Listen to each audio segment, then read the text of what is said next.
Welcome back to episode 2. So I just woke up an hour ago. I mean it's 3 p.m. but what can I say? It's Saturday. Surprisingly, my neighbor brought me a little bit of food.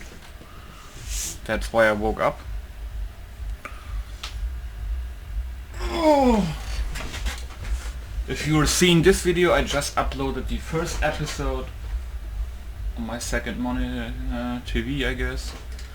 And I guess that we are today gonna finish whatever is going on this planet, I guess. And, but yeah, more main quest now, I should say.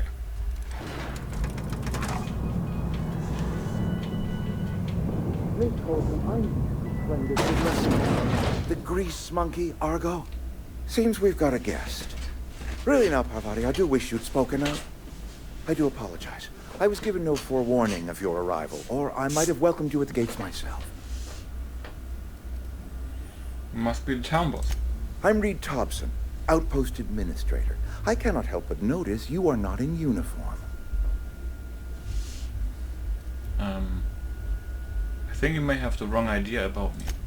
Yes, so it dawns on me. Seems I allowed my excitement to run away with my wits. Been a few seasons since we've had a visitor pass through. Only regulator we got is hooked up to the town transformer. Mr. Thompson ain't liable to be keen on dismantling it. I beg your pardon. I am most emphatically not keen on any such thing. I can't let you have our power regulator. But I happen to know of another one. And I happen to know exactly how you may retrieve it without frying yourself in the process. Oh yes. Saw someone put his hands on a regulator while the power was running. His legs were still twitching when we buried him. There's a power regulator in the old botanical lab. It's mostly abandoned, so all that power is being squandered. Go down to the geothermal plant. Reroute power from the botanical district over to us. Once their power's shut down, you can have their regulator and be along on your way.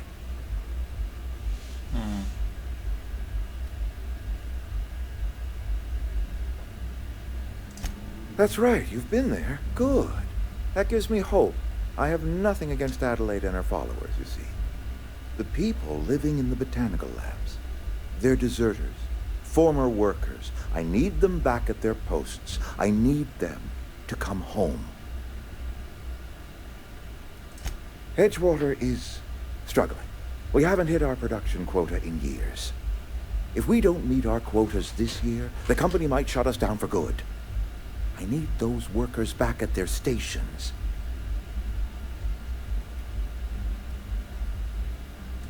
Neither do I. The fault was entirely mine. I pushed them too hard. My hope is that by cutting off their power, you will convince those deserters to come back to town. Before you go to the plant, I want you to stop by the botanical lab. Speak to their leader, Adelaide. Tell her the power's about to go, and that it's time her band of deserters came back to town. You spoke with them? Are they keeping well? Then they leave themselves vulnerable to marauders. Our town is surrounded by high walls. I have tried to remind them of this salient fact, but they will not speak with me. Nonetheless, they did speak to you, or at the very least, refrained from opening fire on you. That is reason enough for hope.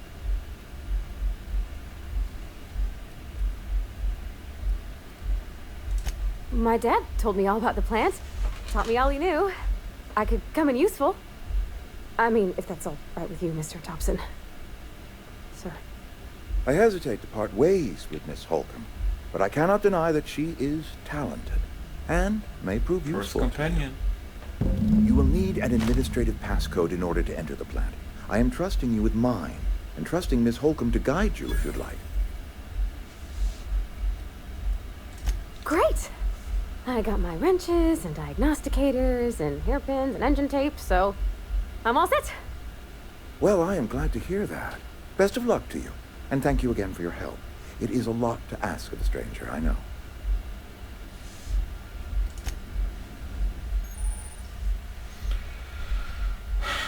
provide combat support, skills enhance your skills. Wait, their skills enhance my skills? They increase your carrying capacity. You can unlock special companion abilities with the inspiration skill.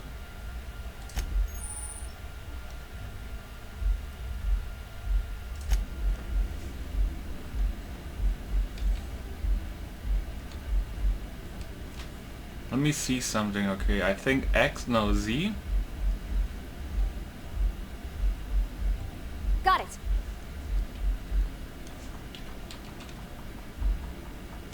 I'm on it. Help me! I'm out! Okay, I just wanted to see. So X is basically order to attack. And what is C? Here I go. Oh Jesus.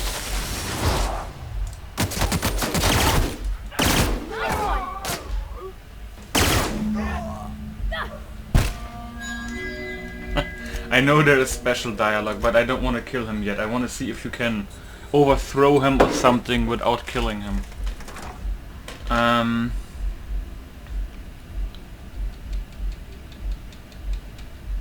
Okay, so X is you attack, Z is just move, C is special attack. Okay, so let's see. I have a little bit like 10 more carry weight, I think, right now. Companion later shows you everything you need to know about your companions. You can see skills, blah blah blah.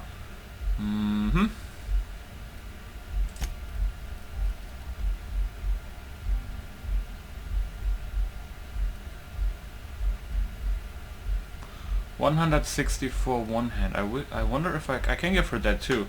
I really wonder if her special attack changes then. That would be very interesting to know, to be honest.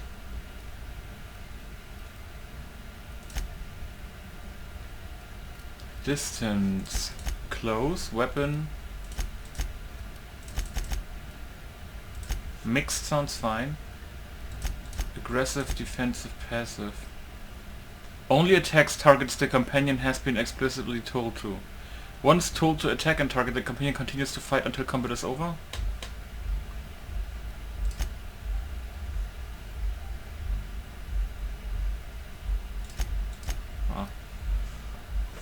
Level, health, armor rating, body armor rating, melee range, status effects, pursuit. Lockpick and engineering. Overload. Okay, so I guess that is specific, so it doesn't matter what she has. Huh.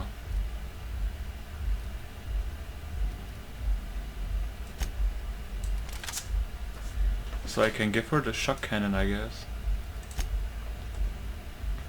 And she has...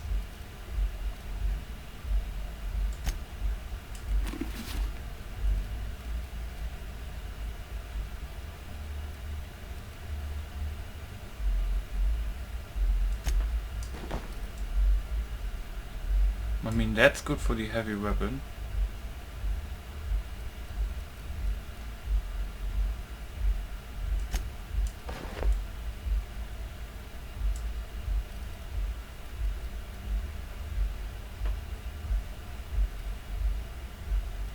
Let's give her that for now. We can give her base health, threat generated, sneaky. Oh yeah.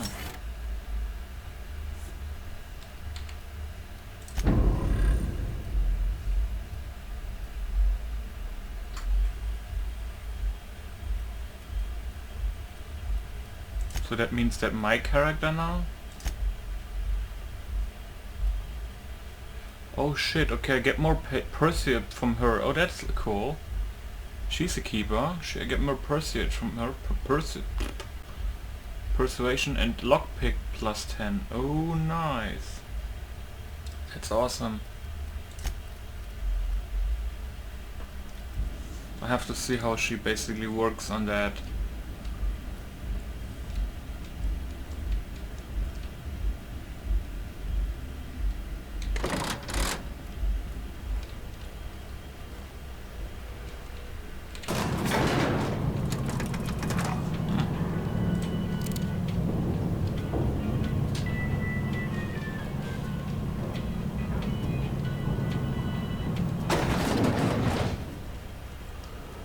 Hey, ma'am, can we talk?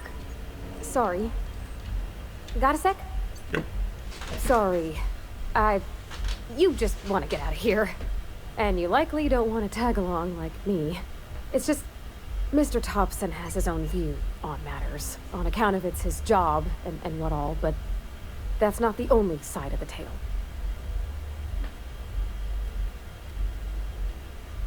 Oh, he ain't a liar.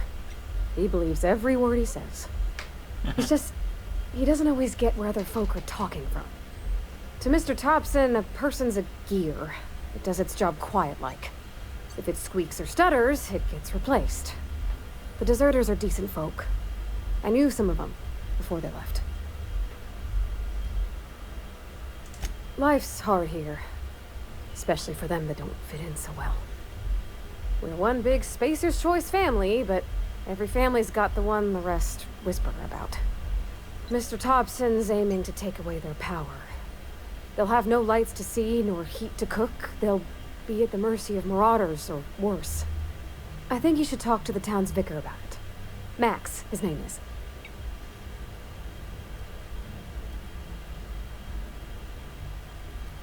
Thanks, ma'am. I just think when you gotta make a decision that'll hurt somebody, it's best to think on the right and wrong of it. That's what my dad used to say anyways.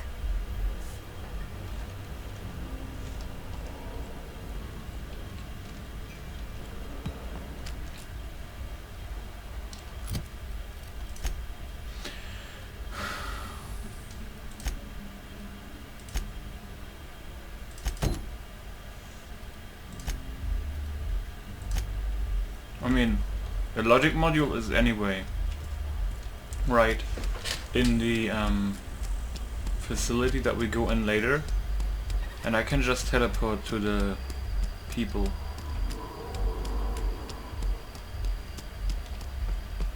I've always felt weird in here. It's too clean. Yes, what is it? You're an outsider.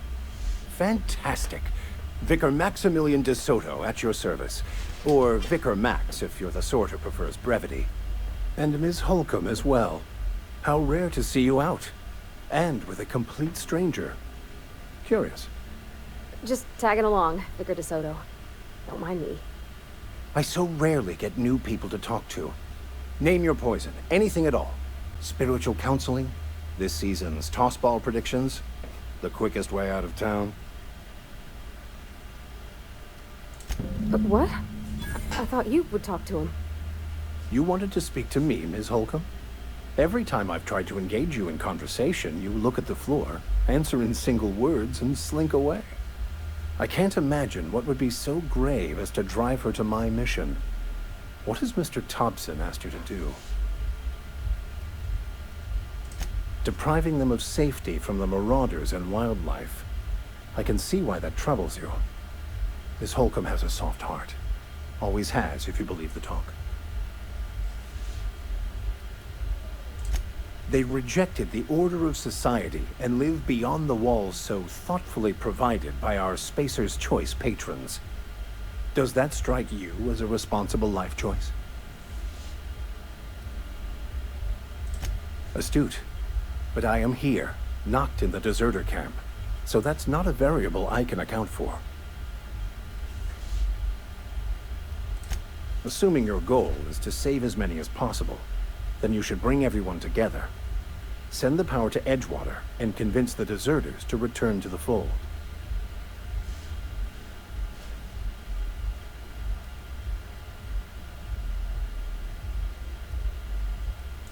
Not if things are left to stand as they are. If you don't mind a bit of unsolicited advice, be cautious on your way to the geothermal plant. It is not as safe as you might assume.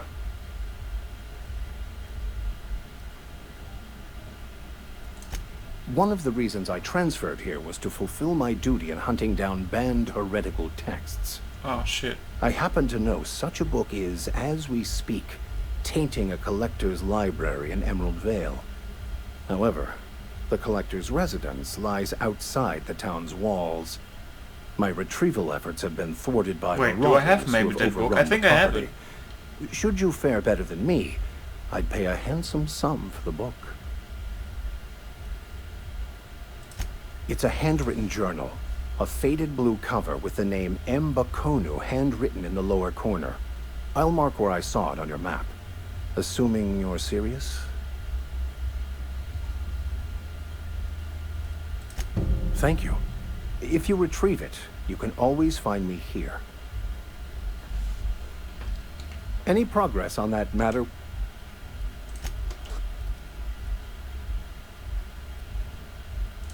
A religious text deemed heretical by the OSI is an unsafe object at large, though I understand why a collector would desire to possess such a rare book. Because I'm also a collector of books. Rare things in this colony. Appreciation of the written word outside monthly periodicals is virtually unknown here.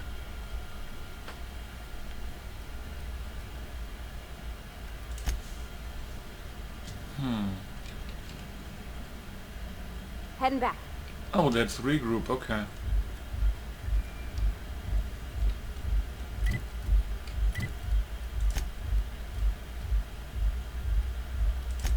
Okay, let's do that quick. Okay, that house is over there, huh? So we can just fast travel to the community center and then go over.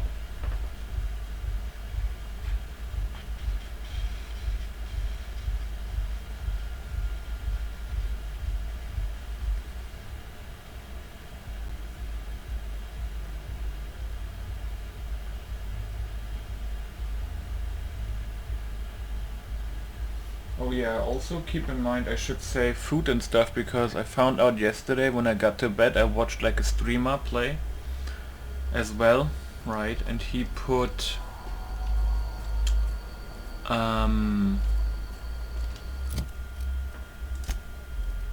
food in here, like specifically for example for natural health regeneration, right?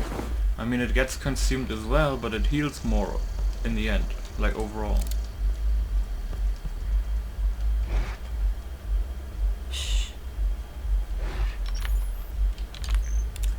I have to remember where my weapons are. Oh shit.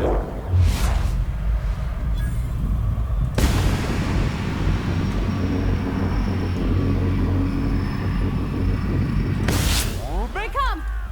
Woohoo! Jesus, lady. Woo! Nice work! I mean, all your work, Jesus. Also, that thing is like an, how do you say, electrical flamethrower kinda, right? At least that's how it looked like. It's very weird that she's not running around with a gun. But hey, fine with me.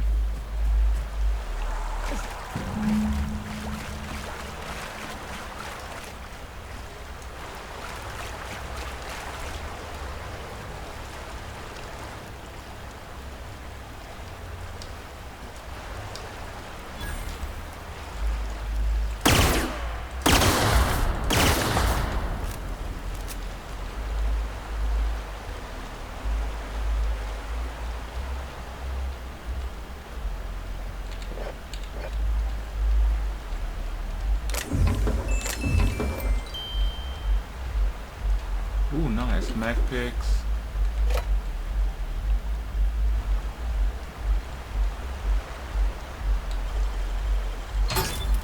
Nice. Nice.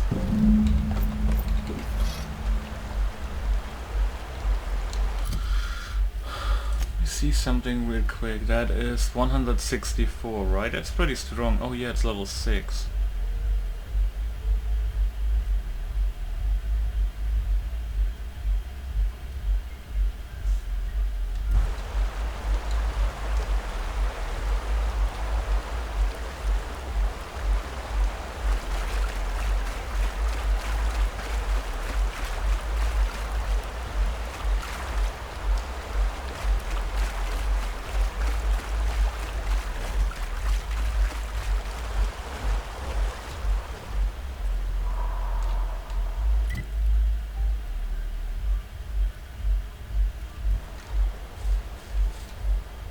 I hope the music is not so loud, because the Jahrmarkt on the marketplace, it's super loud.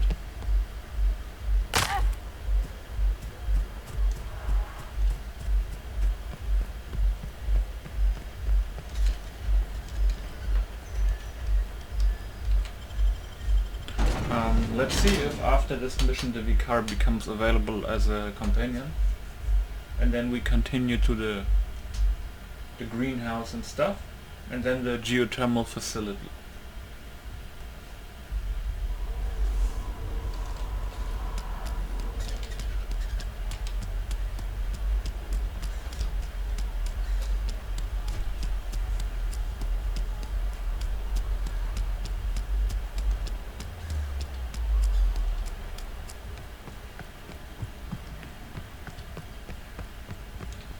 Any progress on that matter we discussed?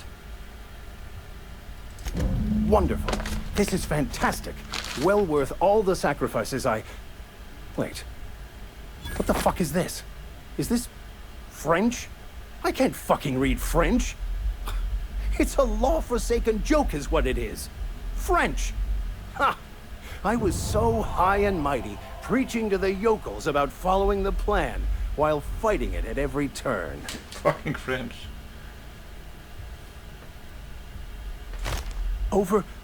Overreacting?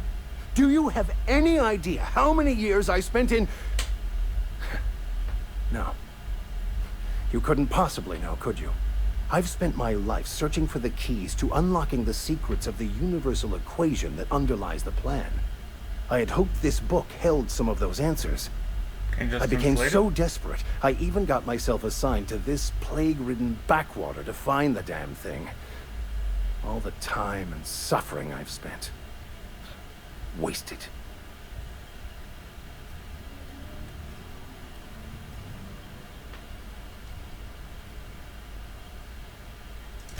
Bakonu, the author, had some interesting theories about man's perception of reality that I thought could be applied to our attempts to decipher the plan.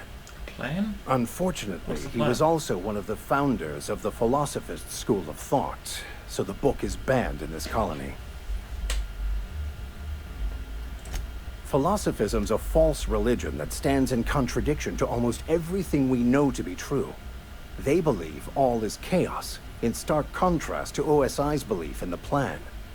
But most of the philosophist perversion of Bakonu's thoughts came more than a century after his death. The story of my life. Most lay people are not aware of this, but we've not discovered any new insights into the plan for a long time. I had an idea that we should welcome the truth, no matter where we found it. I had the worse idea to share my thoughts with a superior. And that's how I ended up assigned prison duty, where I was fool enough to let an inmate bend my ear with stories of an original Bakonu journal. But that's neither here nor there. What I need to do now is to find a translator, obviously. But to do that, I'll first need to secure transport. You have a ship. Perhaps I could make myself of use to your crew.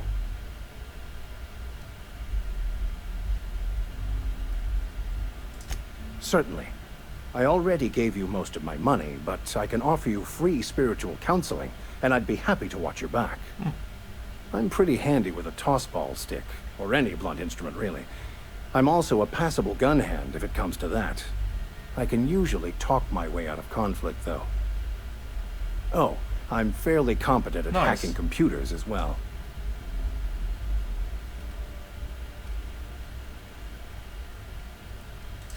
Fantastic. Let me get my things in order, and I'll catch up with you. Edgewater's gonna miss you. Folk here always had good things to say about their vicar. Thank you, Ms. Holcomb. I'll be glad for the change of scenery, and to leave this place behind. I shall see you on the ship, Captain, whenever you're ready to leave Emerald Vale. Oh, nice. Can you come with I'll me meet now? you on the ship when you're ready to depart from... Oh, okay. Sad. So let's see. Yeah, if I go here. Do I not get 40, right? No. But it still lowers, I guess, the time.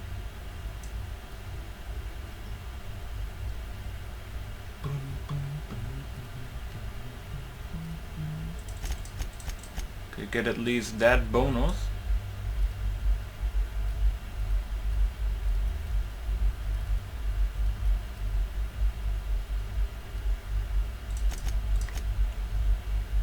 light, and after that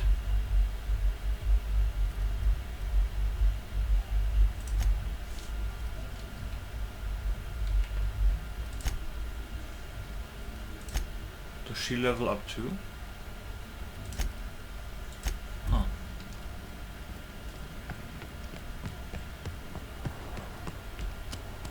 Oh yeah, Adelaide, right?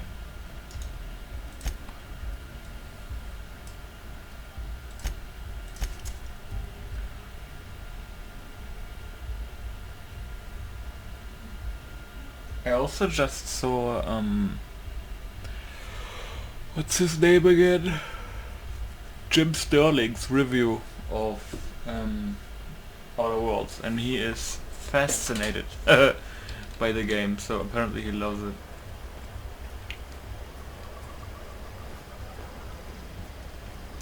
So let's see if there's any quests flying around here. Zoe says she fought her way out of a marauder camp with her own bare hands. Fresh off the limb, and that includes canid meat. Oh, oh, he sells a legendary handgun, huh? Nice. Interesting handgun. It uses heavy ammo and has knockback. Oh no, that's the revolver version. Okay. Okay. Nice, dude.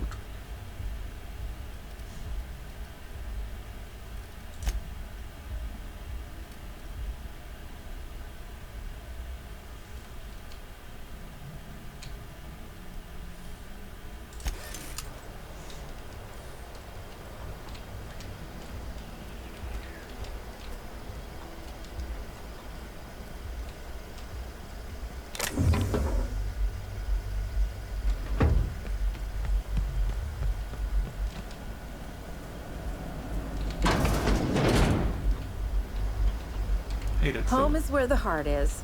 Marauders took that saying a little too literally.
Oh.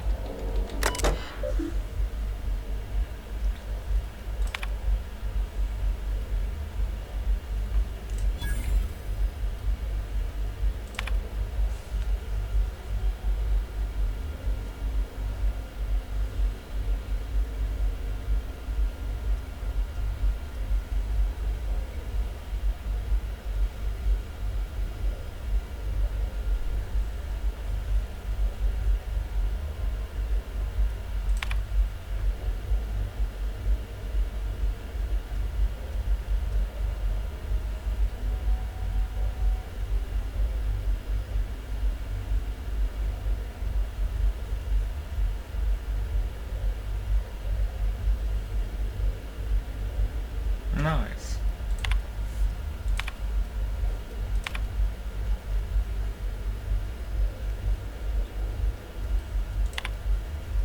Was rustling a little bit fast on my own.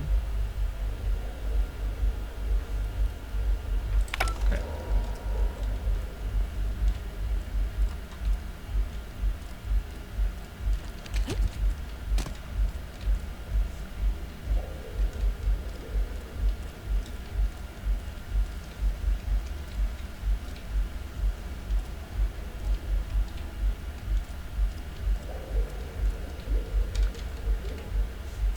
If you're hungry, there's meat turning on the spit outside.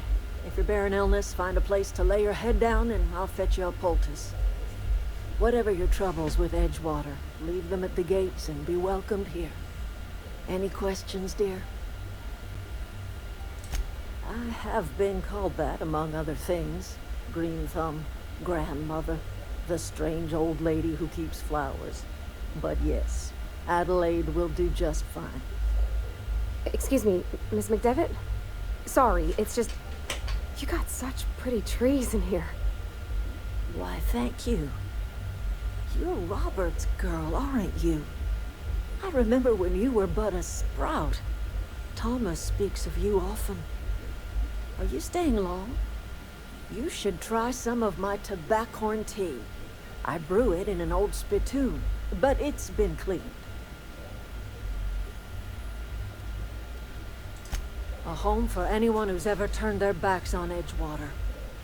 A home for those of us with nowhere left to go and nothing to lose. So, like the spores of the puffball, cast on the wind and alighting on fresh soil, we put down new roots.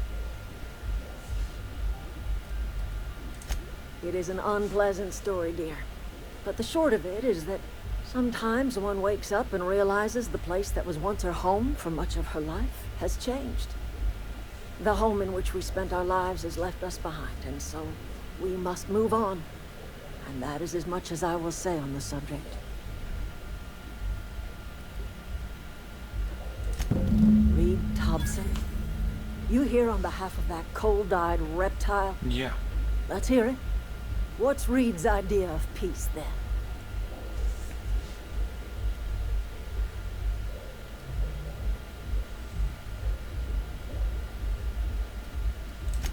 Make amends. Spare me. Only thing Reed knows how to make is a mess. Like everything else that comes out of Edgewater, that peace offering is canned. I and my own are living just fine out here by ourselves.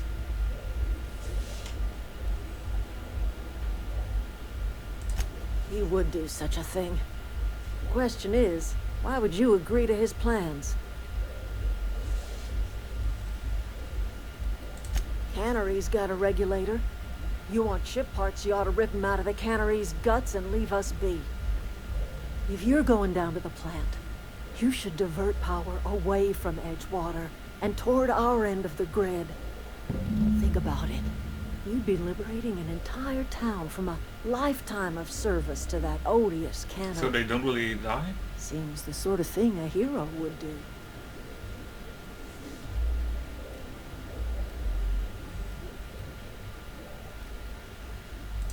You've seen that miserable excuse for a town with your own lamps. Hollowed out workers laboring their lives away at the cannery, living off whatever scraps Spacer's choice throws them. You know that's true, don't you, Ms. Holcomb? Your father died of overwork. His heart gave out. He was tired all the time, sure, but he was old, ma'am, and he raised me all by his lonesome. Look what they did to this child. Lost her family to the company, and still she defends them.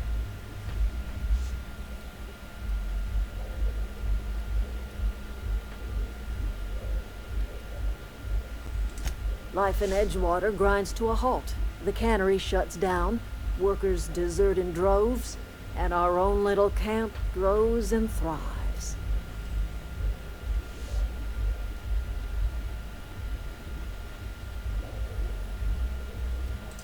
I trust you will listen to your conscience.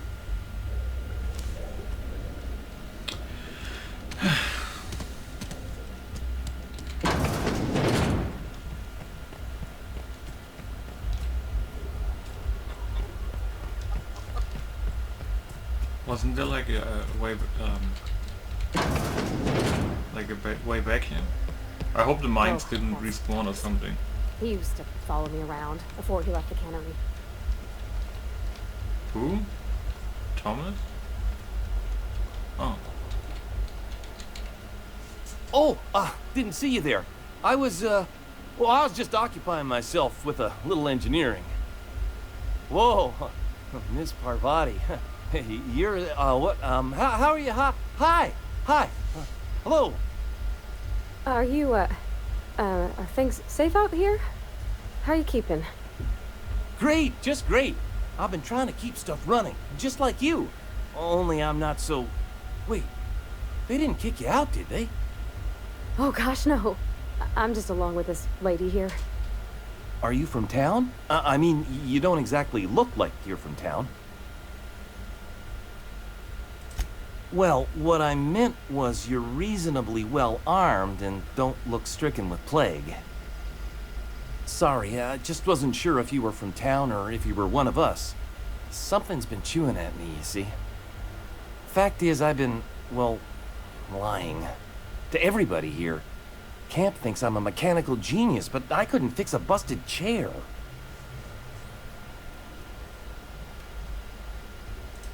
I'll take all the help I can get. I set my mind to learning the craft of the engineer, you see. I want to make something of myself.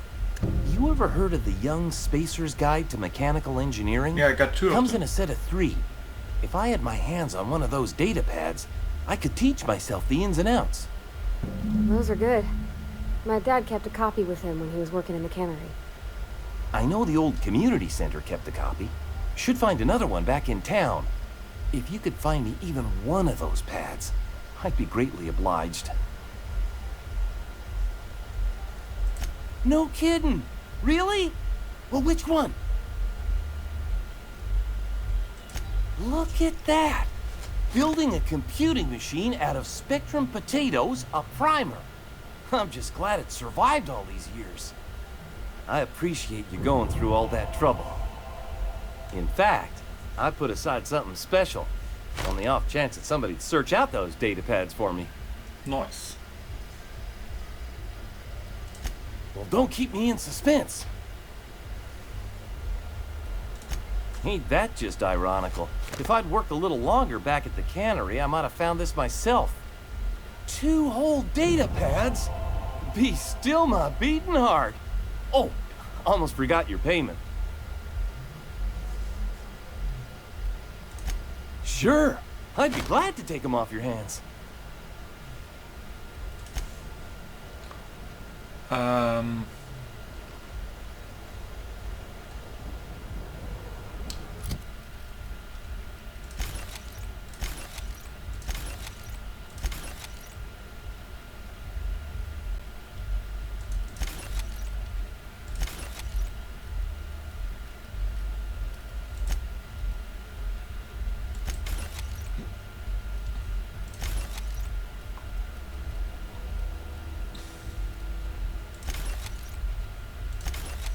Where is the last one?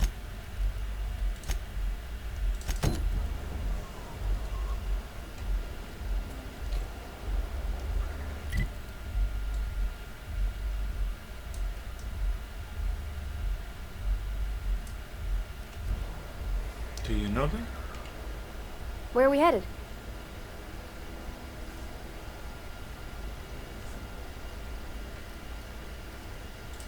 That's on account of how I never met her.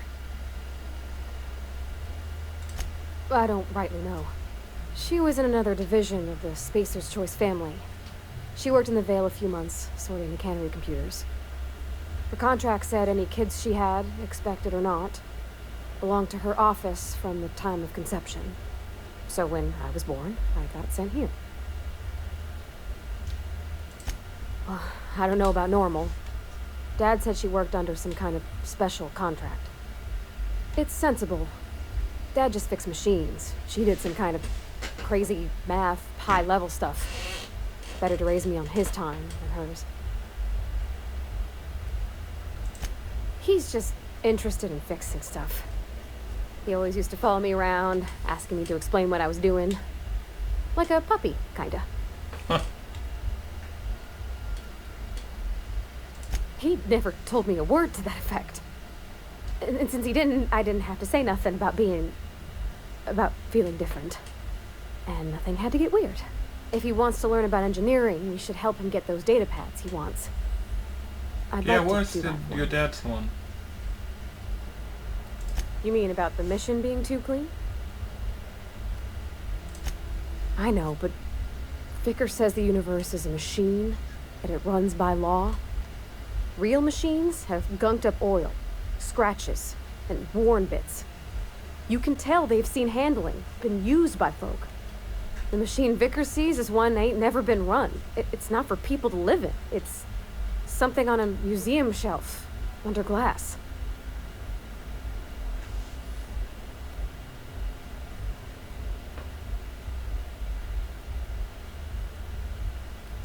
It just comes off cold to me, is all.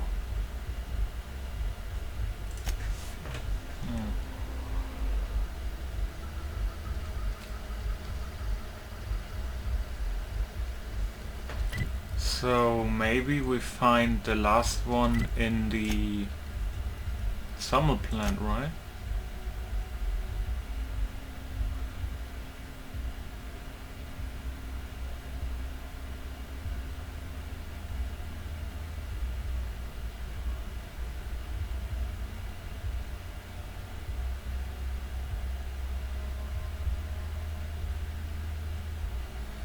Left it in an unused office. Oh, maybe it is in the cannery.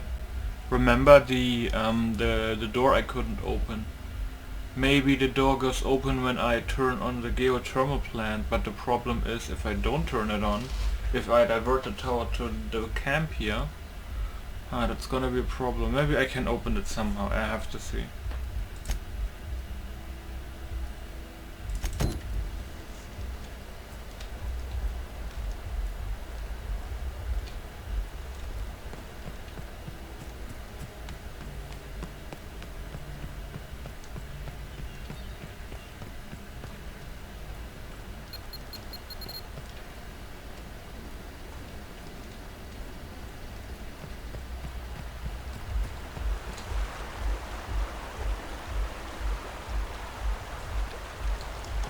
So they are mines, the glowing yellow spots.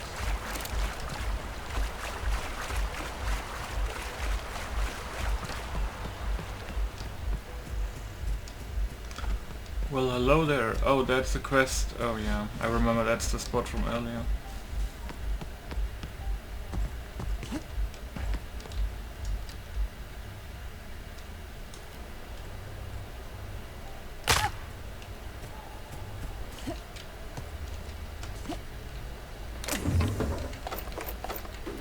Oh, a light machine gun, huh? Nice. It's like a minigun, kinda. Oh wow, you could have gotten under here too, huh?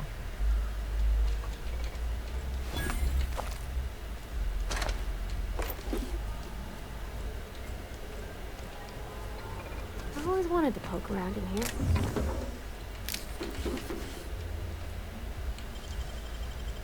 That was quick.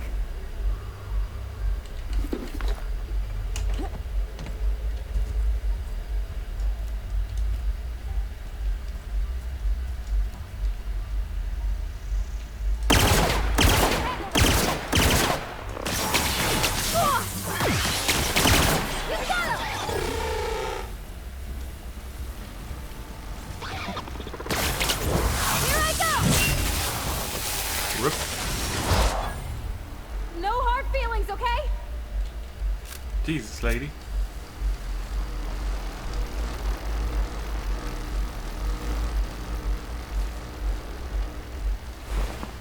Corporate Commander. Are they from Spacer's Choice, maybe?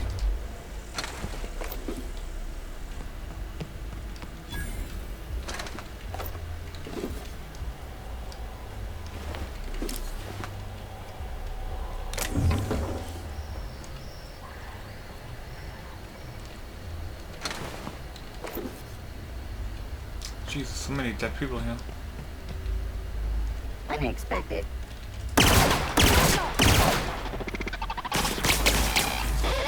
Everyone all right?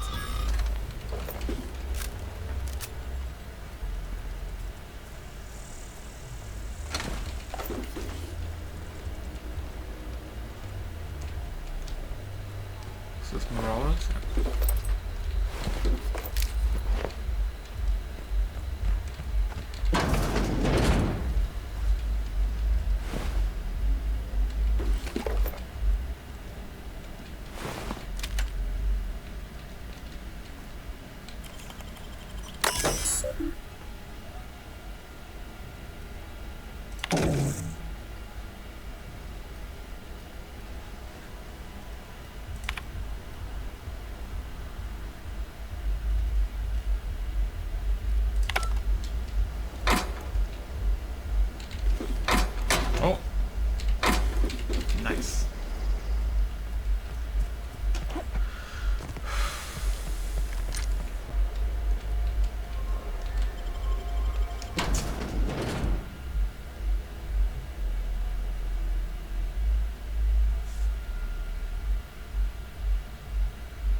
Save.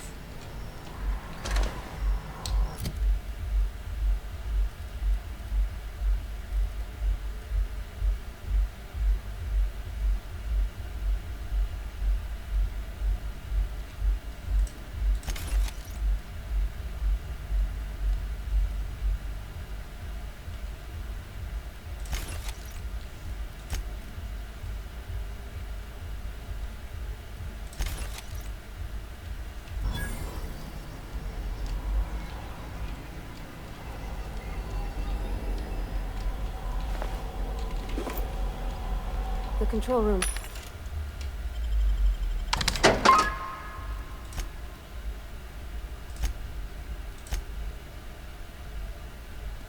Should be off to the right. I hope we're doing the right thing. I mean, looks like a window, but it's not.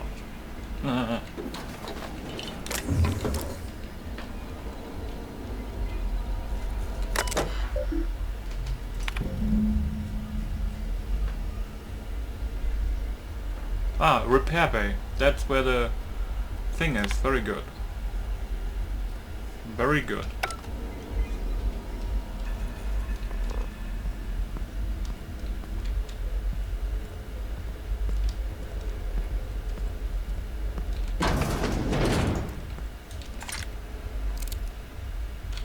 Attacking. Well, Okay, here we go! Woo! We made it!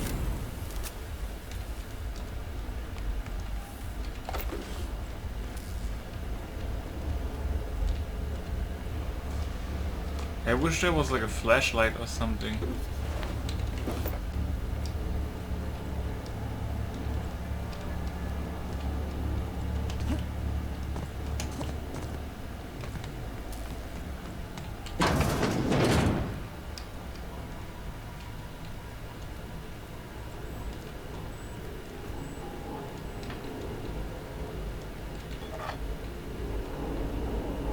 Let's go back to this later. Check out the rest quick.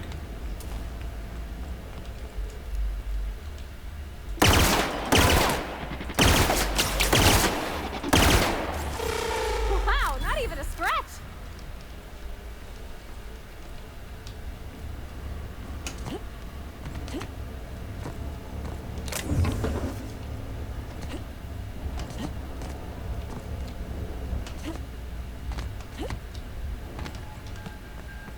Check out upstairs. Wait, what is this? Oh, that's the office. Wait, it's a different office? No. Did I just forget to loot the receptionist? Okay. Great work!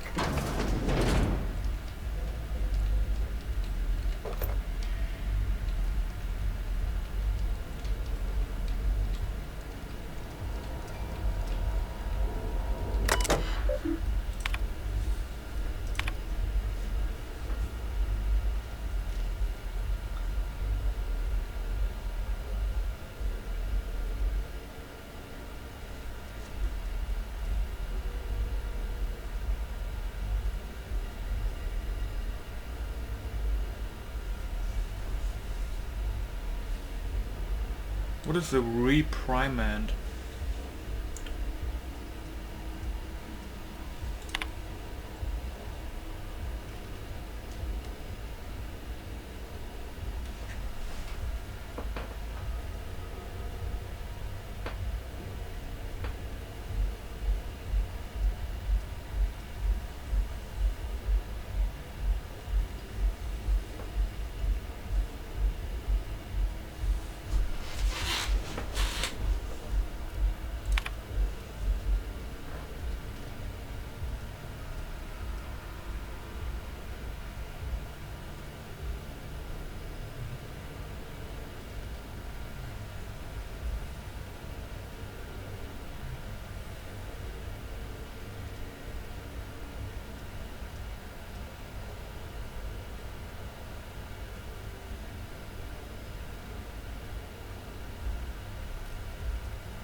Patched low pressure helmet, okay.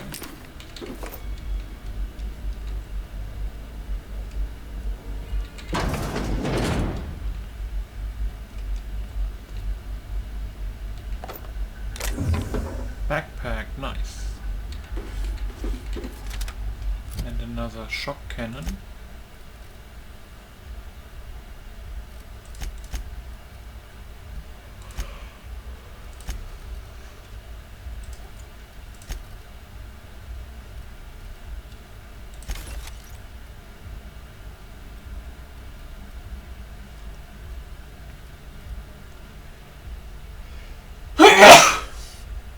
Oh, sorry.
Ah. Oh wait, we didn't even... Oh.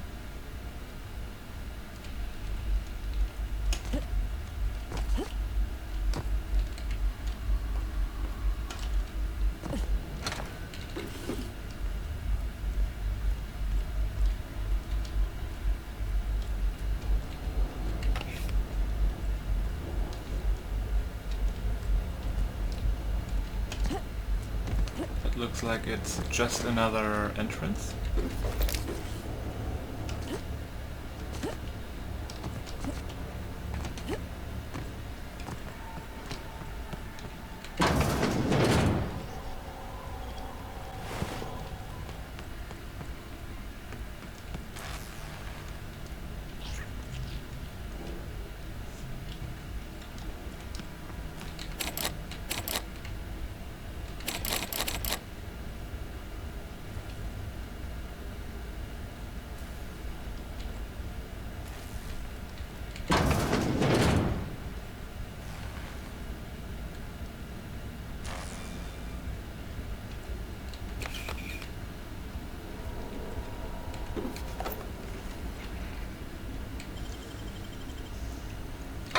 Wish I could do that. Wait a second.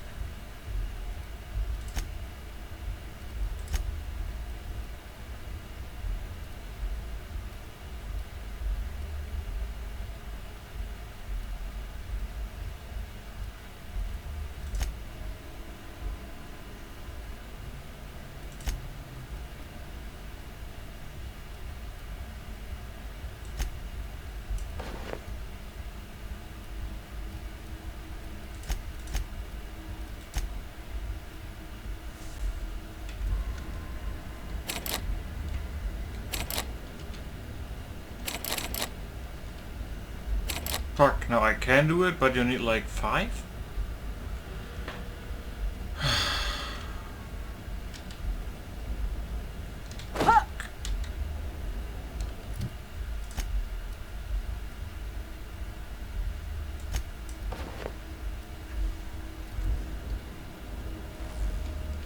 Maybe I find some more or can open the door somewhere?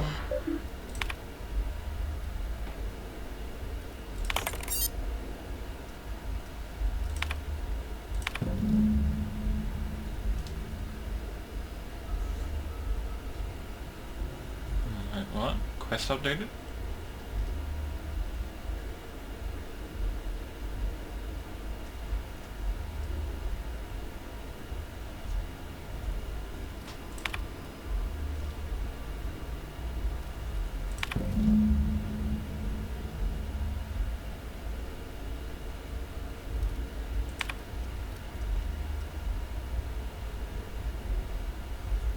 Maybe that dude like tinkered a little bit too much, right?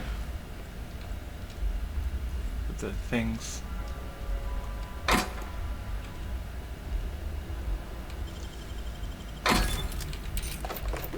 $410, nice.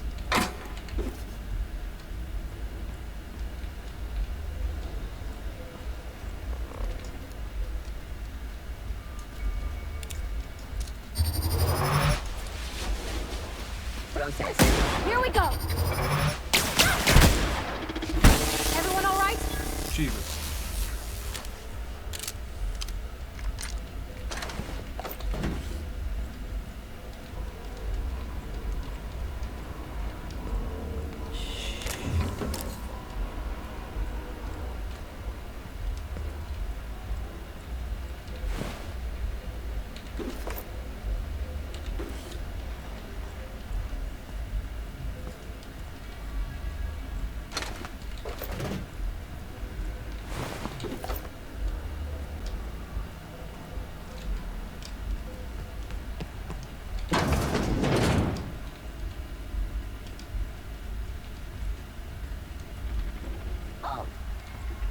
Beginning security. Here they come! Ah! We're not getting...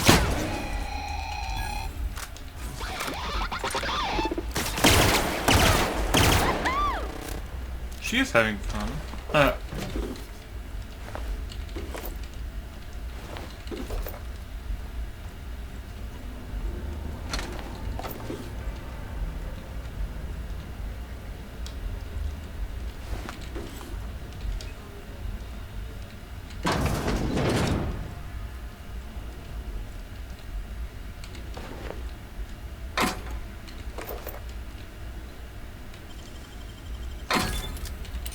I think it's just a problem I don't have any mag lockpicks, like really bad.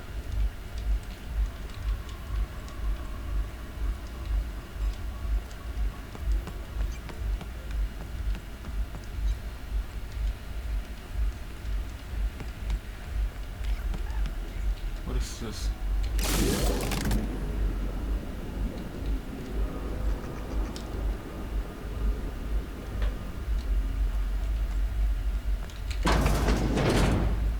Diverting power or something, maybe.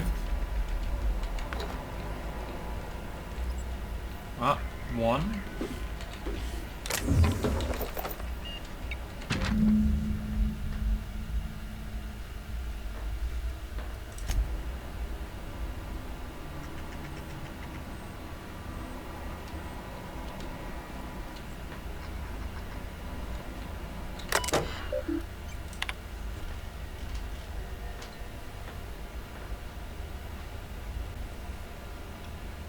Wait, did they send like a kill squad? Because they reprogrammed the drones and stuff?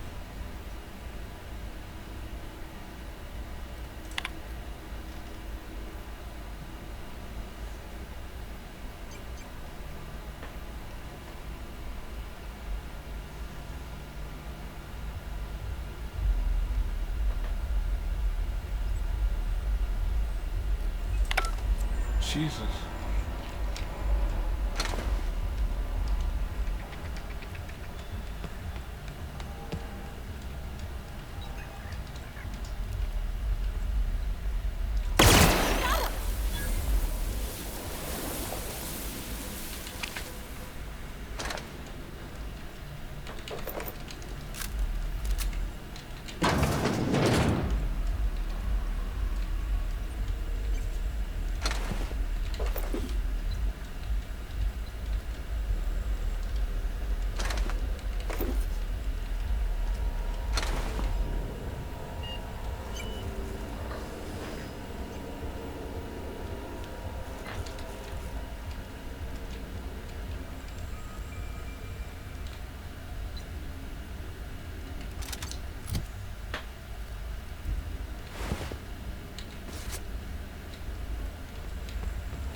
Chester's best.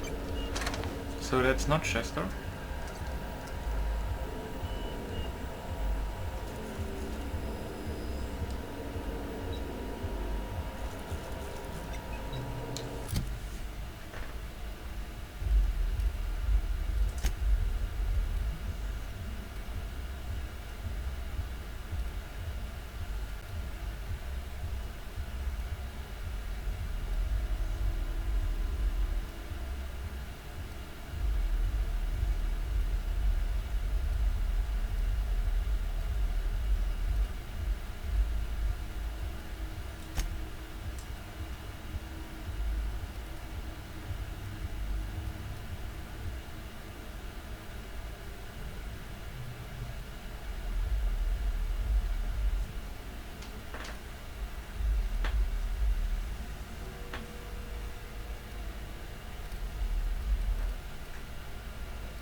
I need 2.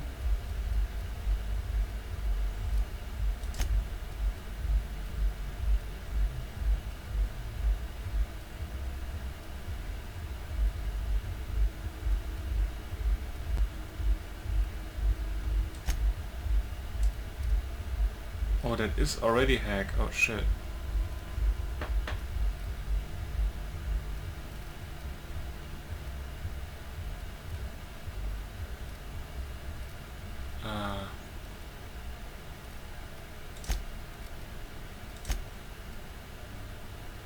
Uh-oh.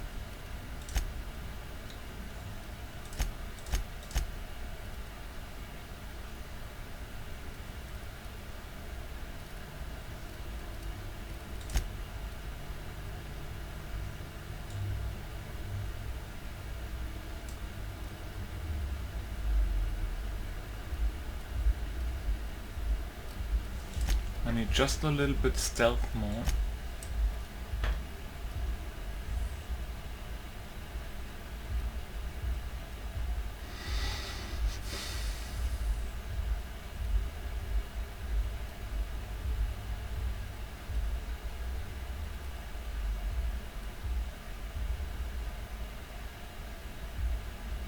That's body attributes, right?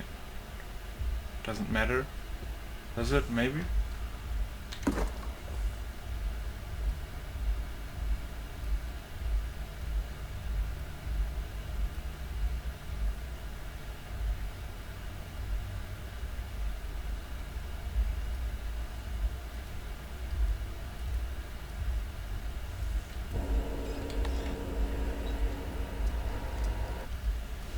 Can I really not get to hacking somehow?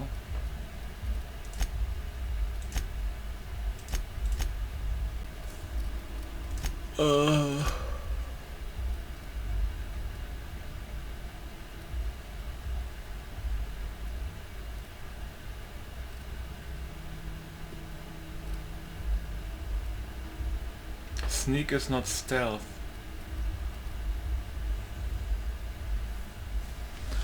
So I can't use that.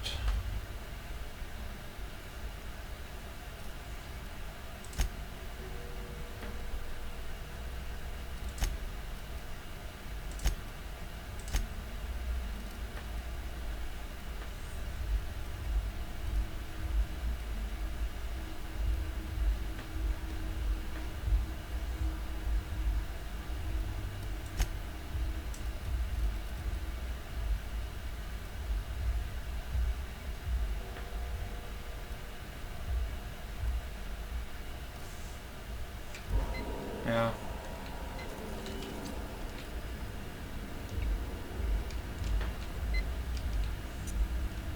Maybe there is this Chester person somewhere.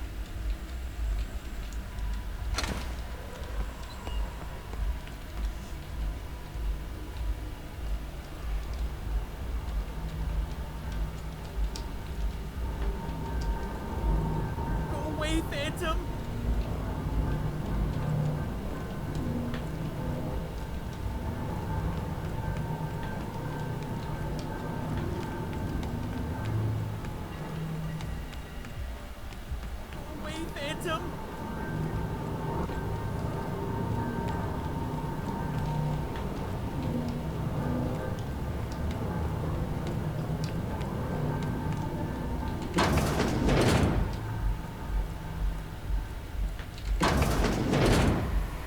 Mind the steam. You're liable to get scalded.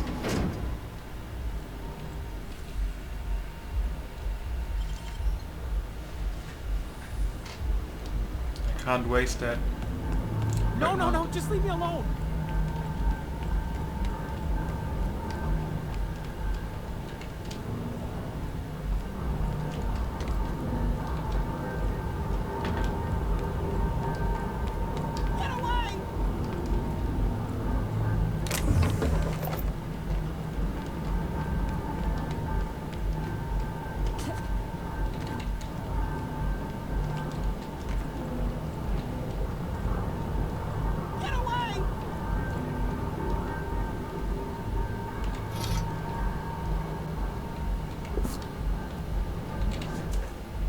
You're not real! You're not real! Get away from me, Phantom! Shoot! Scram!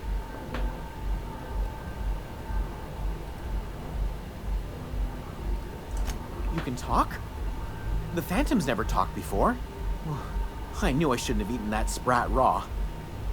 See? See, Higgins? This is why you must always boil your sprats before ingesting. Clearly, I mistook you for one of the phantoms of my imagination, which terrorized me on occasion. Chester D. Higgins. Ah, that's the Chester. D stands for definitely not insane. I use it as a reminder. Hard to say. By my reckoning, Higgins has been here somewhere between 2 weeks and forever. My recollection's a touch fuzzy these days. Oh, Higgins has been many things over the years.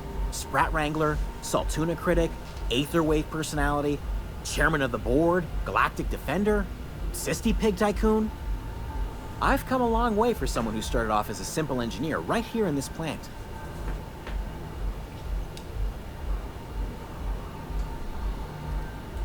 I specialized in automechanicals, drones, sentries, repaired them, maintained, upgraded, did it all from my old workroom just over in the next section.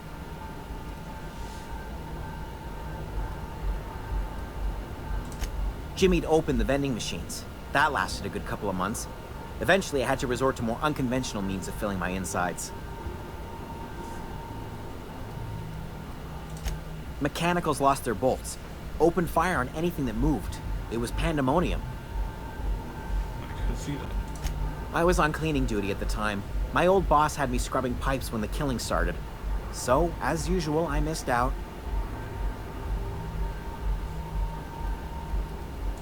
Look, I don't want to fall into any trouble with the mechanicals. If they wise up to our plans, they will come for us. With prodding irons.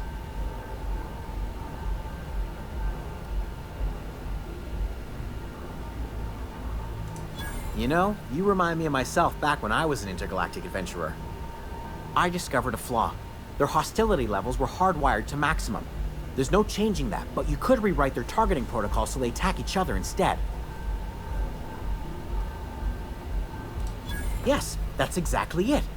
I see you're also versed in the noble art of mechanical engineering. There's a behavior control terminal in the other room. It should have options to change how the mechanicals act, including whom they shoot at. Oh, that reminds me. You'll need my passcode to access the behavior control terminal. Here, let me just write it down for you. Funny thing, I was working on a logic module just before the mayhem started. Security chief found me and confiscated the logic module. The tail. Definitely start with the tail. If you're feeling adventurous, the ears are a particular delicacy. Jesus. Jimmy'd opened the vending machines. That... braised. Boiled, charred, skewered. Sprats are good eating, friend. Chock full of brain food. Mechanicals lost their bolts. You mean, why did the mechanicals go... I was on cleaning duty. Aha. Nice.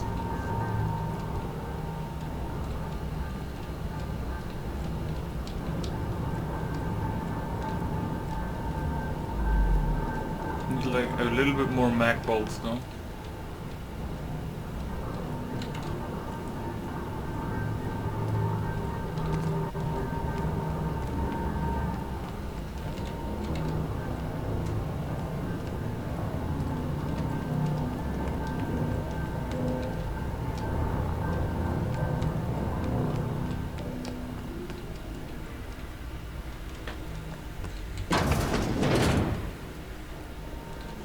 safe here. You can see what's in it. Nicely done.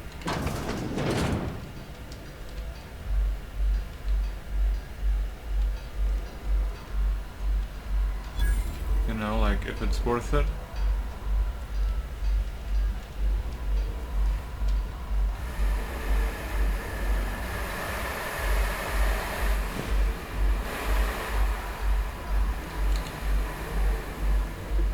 System performing. I betcha you can get there without spending the mag logs, pics, whatever. Probably from upstairs, I guess.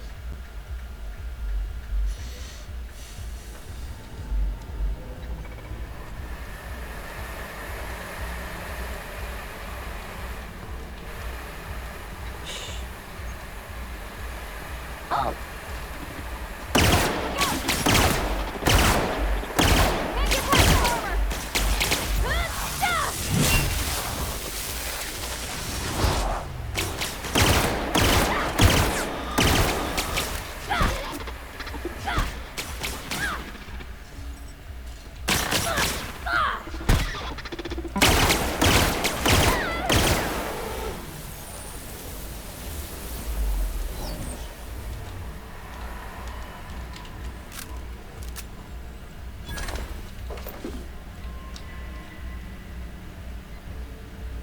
Okay, so they heal a little bit over time.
System alert. Beginning security patrol. Here they come!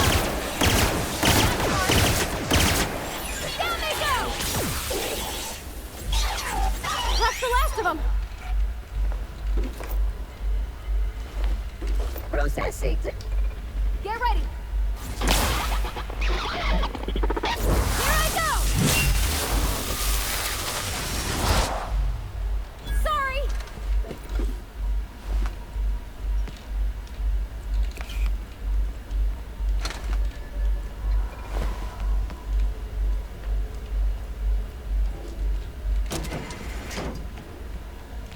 Unexpected. We're not getting through!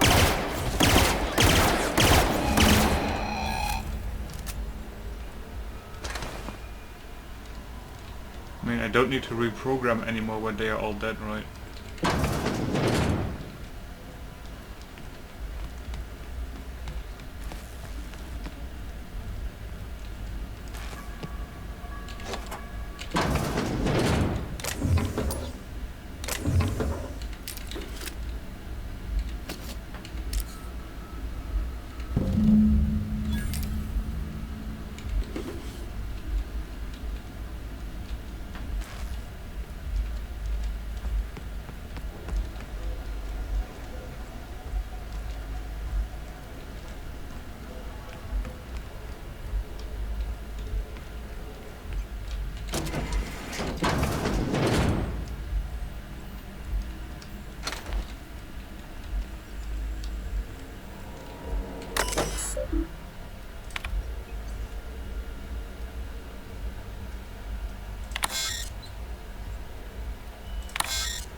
Something you need?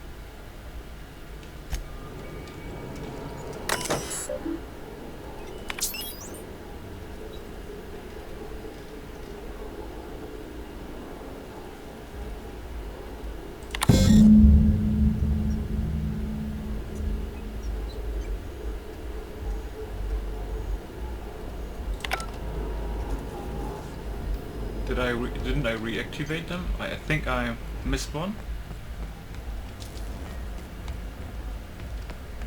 Or I got all, and this is basically the switch that tells me where goes. Or what goes where.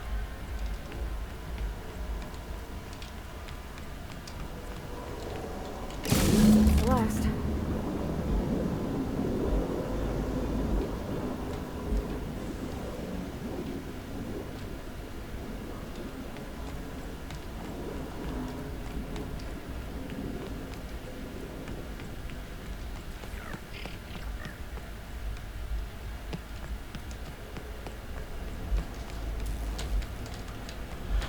Once we do this, there's no going back. Excuse me, ma'am. Look, I know you want your power regulator and all, but I just gotta ask you. Do you understand what you're about to do? I don't think you should cut off Edgewater's power. I think it would be cruel. I'm sorry. That just sort of came out all at once. Edgewater's hurting. We've been losing workers year after year, and corporate hardly ever sends replacements. There's barely enough Saltuna to fill our bellies anymore. But the town's got some good people in it. Decent, hard-working folk just living their lives the only way they know how. They don't deserve to be punished. I mean...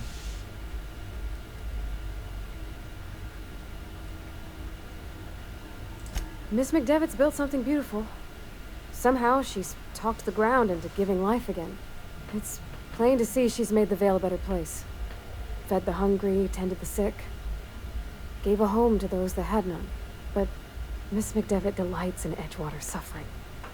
She wants to hurt the town. Do you really want to be party to that kind of hatred? Not really, to be honest. Well, that sure sounds like Mr. Thompson. If he was standing here, I imagine he'd remind us of how we're all one big, happy Spacer's Choice family. In Mr. Thompson's eyes, those deserters are still part of the Spacer's Choice family. The family must work together in order to survive.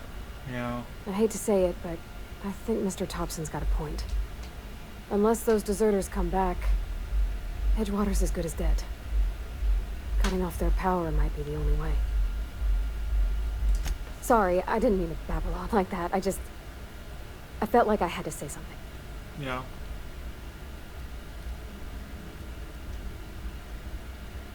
Really? I mean, wow. Thanks. No one's ever told me those words in that order.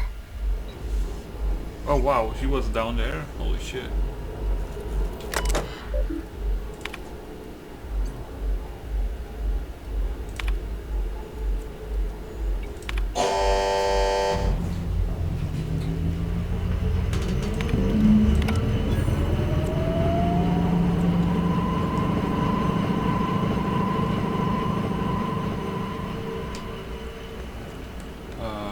You may want to know why I did it. I mean, it's because, I know the dude is not like the best, right? But he said it's kind of like his fault, and he still considers the deserters like part of the community and stuff.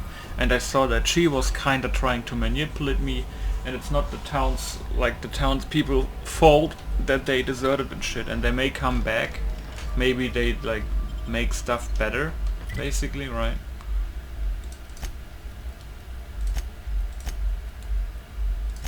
So yeah.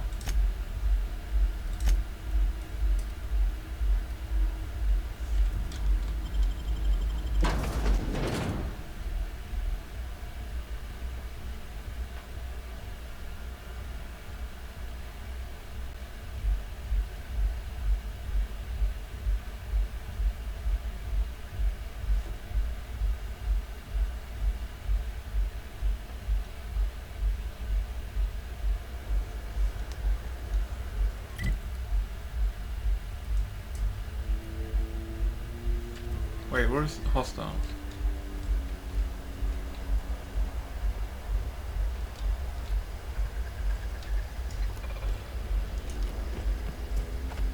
System. Down.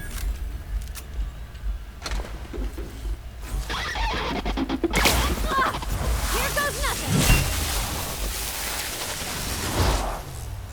It's nothing personal, I swear.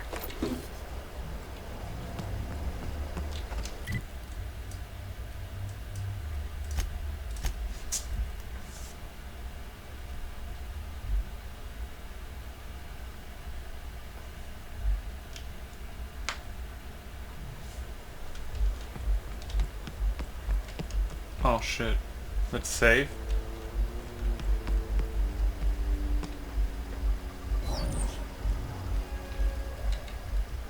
Everybody keeps staring at me.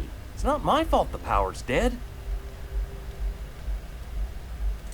No kidding. Really? Well, which one?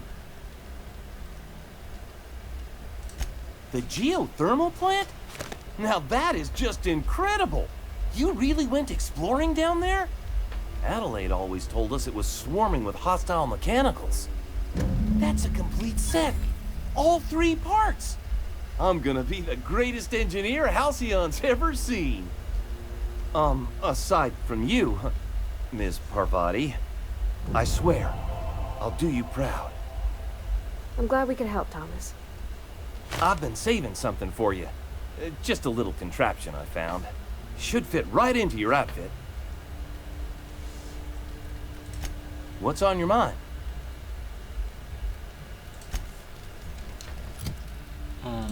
Was that a mod?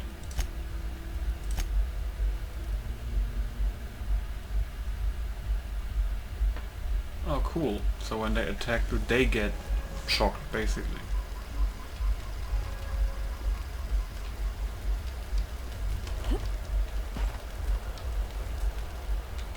I don't know what you did to talk some sense into Zoe, but I appreciate it.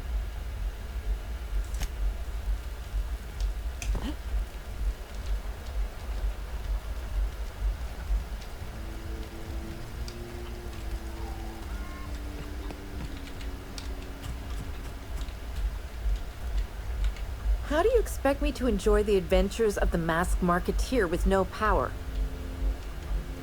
No.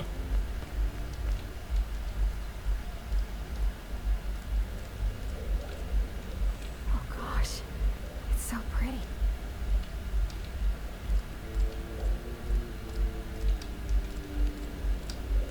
Where is she though?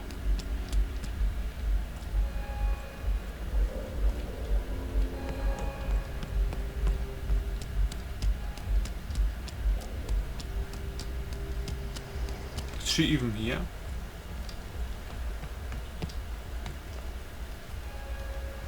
Oh, she's here. What happened?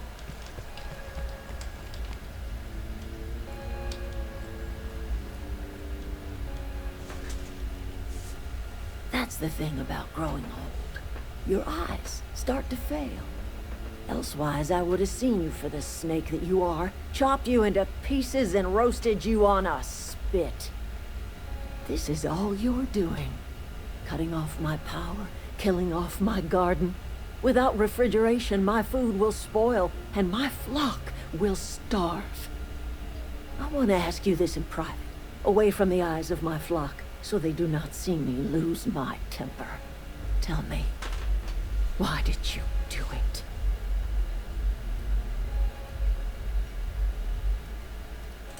You want my flock wasting their lives in that cannery? Fine. Go and talk to them. Go talk to Grace and Thomas. Look them in the eye and tell them their life here is over, and the only thing left to do is go back to Edgewater. This is now your responsibility. And you tell Reed Thompson that I will never return to Edgewater. I would rather die among my flowers than live under his management.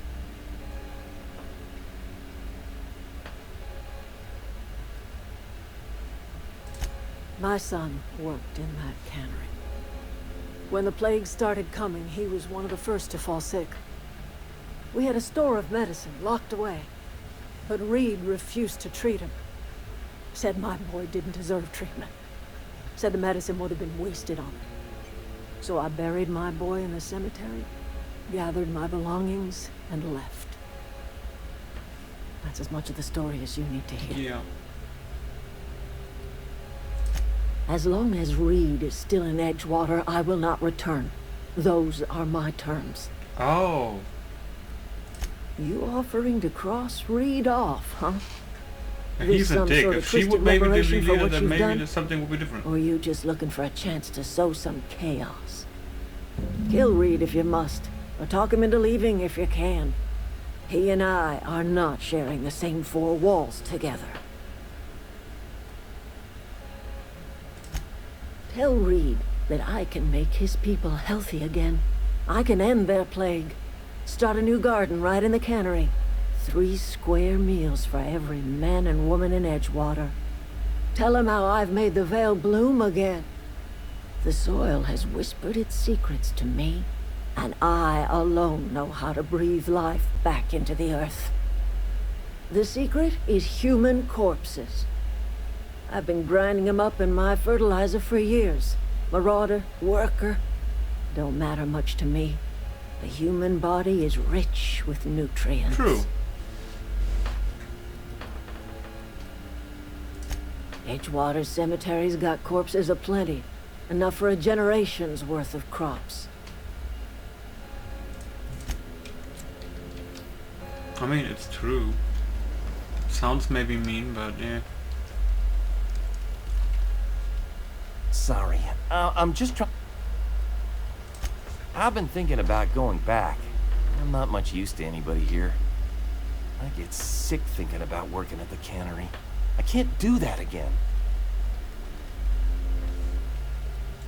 You know something? I think you're right. The town could use another engineer, and I'm on my way to becoming one. I could do a lot of good in Edgewater. Maybe even keep a garage of my own with a little workbench and my very own toolbox. There actually is one. It's just... Adelaide's never gonna forgive me. Not in 100 years. I go crawling back to my old life in Edgewater and I'm as good as dead to her.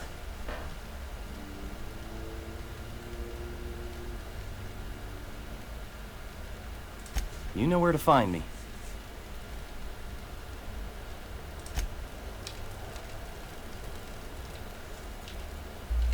Marauders can't see us in the dark. Wild canids, on the other hand.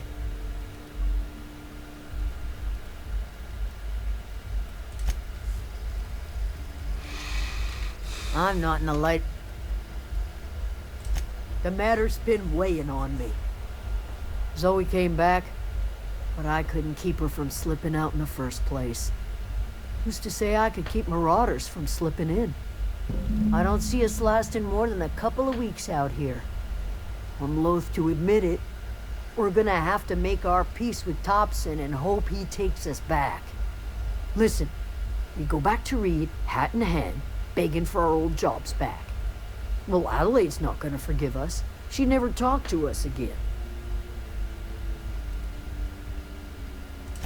Edgewater's not just a town to Adelaide. It's a symbol of everything that's wrong with this colony. A big, heartless machine of metal and gears grinding workers down to dust. We're the closest thing Adelaide's got to a family. We go back to Edgewater, she's gonna feel betrayed. Sure. Suit yourself. Nice.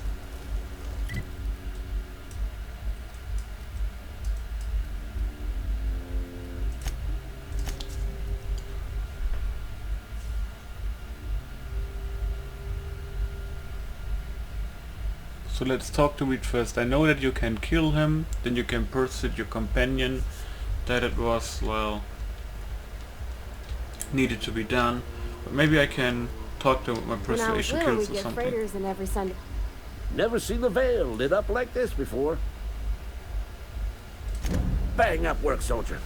You're a credit to your uniform. Oh, that reminds me. Gotta look into getting us a uniform. So this is it then. The key to humanity's victory over the mechanical hordes.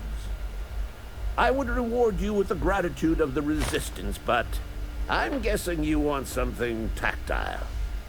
So here's a couple bits for your trouble, and a little something to remember me by.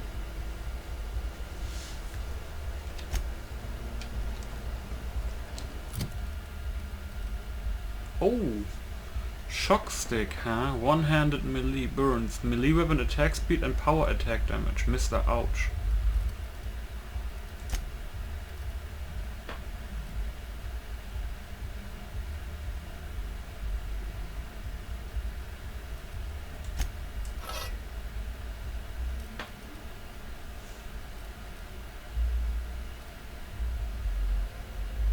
I can upgrade that later.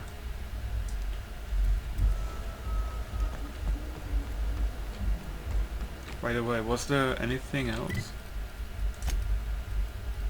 No.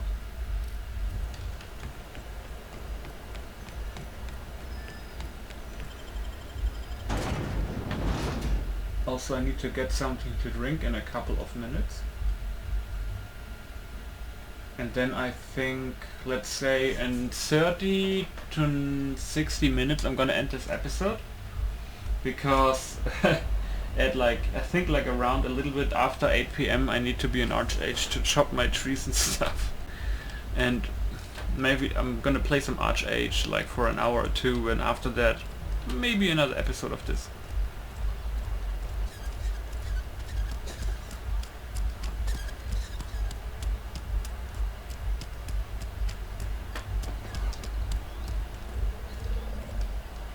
Oh, that's Adelaide, right? Yeah.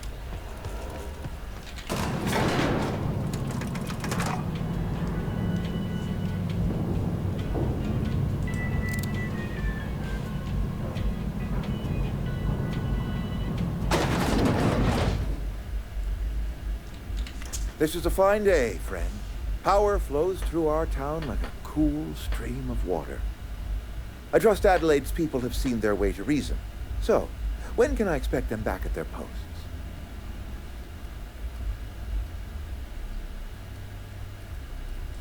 Go ahead. It is my job to keep two eyes on my town. I am the steward of this place, and this is my watch post.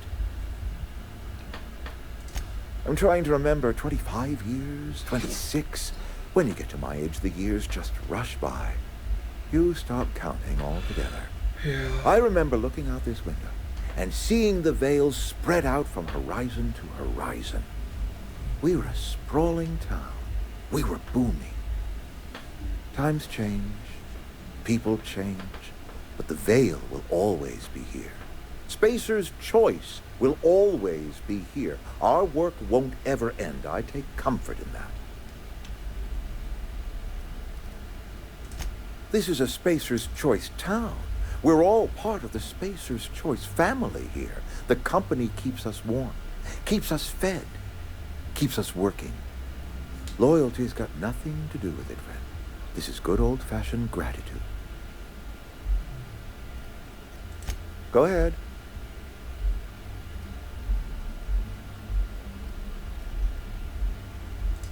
Can we not?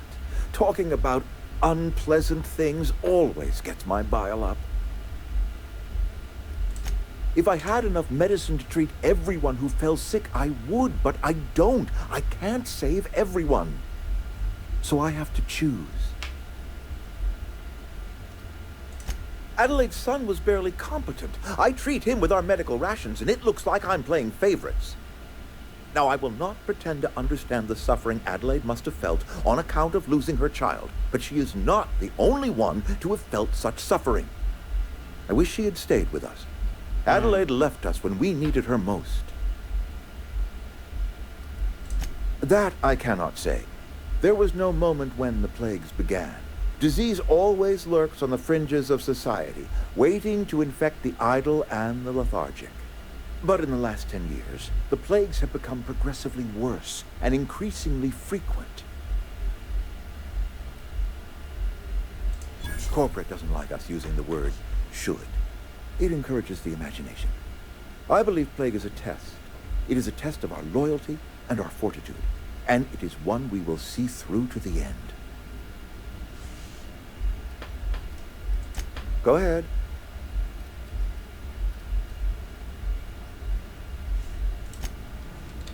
I appreciate... Then we are at an impasse. Stewardship over this town has been entrusted to me by Spacer's Choice. I am not perfect. I have made my share of mistakes. But I have done my best for this town.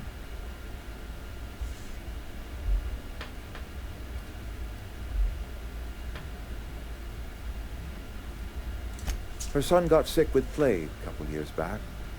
So I had to choose, you see.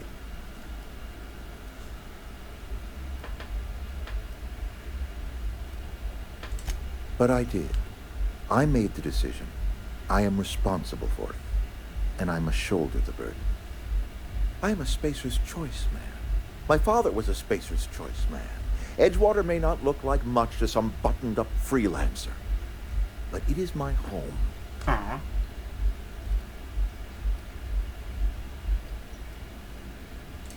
I don't believe you.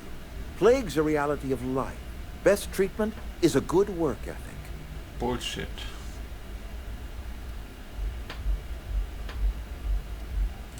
The very notion is just grotesque. A raw vegetable? Why don't you just ask me to go chew the bark off of a tree? Jesus. We are a Spacer's Choice saltuna cannery. We eat saltuna here, and only saltuna.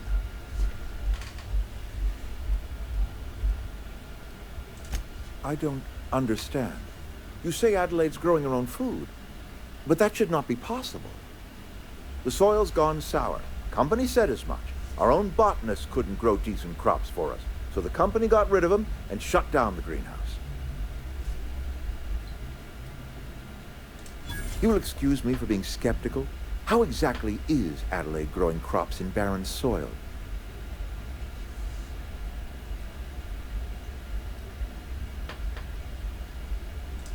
If Adelaide's found a way to feed her people and cure the plague, then she deserves this office more than I do. I won't stand in her way. My life here is ended. Give me a little time to settle my affairs. I'm sure Adelaide will be glad to see the back of me.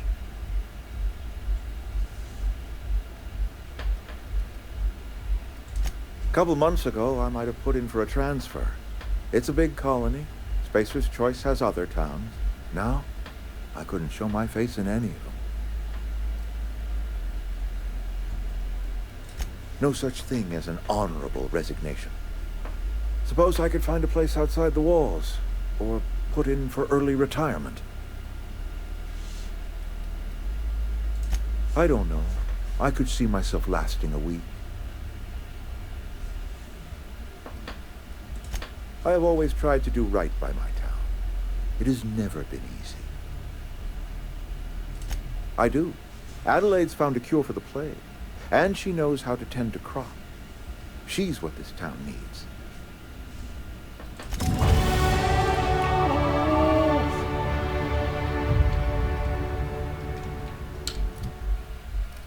So,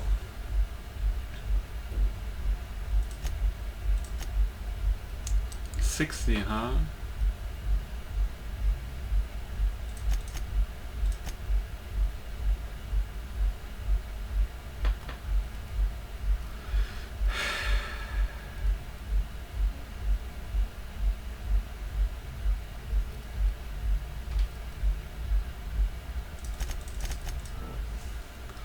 Apply perks.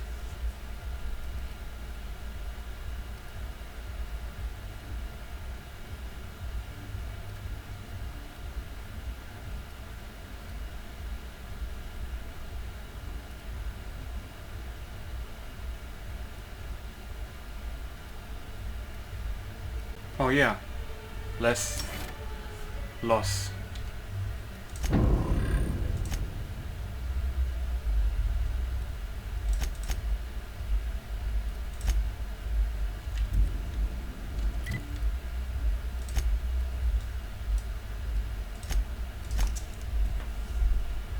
I think that's like, at least for me right now, this looks like the best outcome. Maybe we can tell Adelaide like, hey, do you not, like, can you, like, live in a village and work or something like that, right?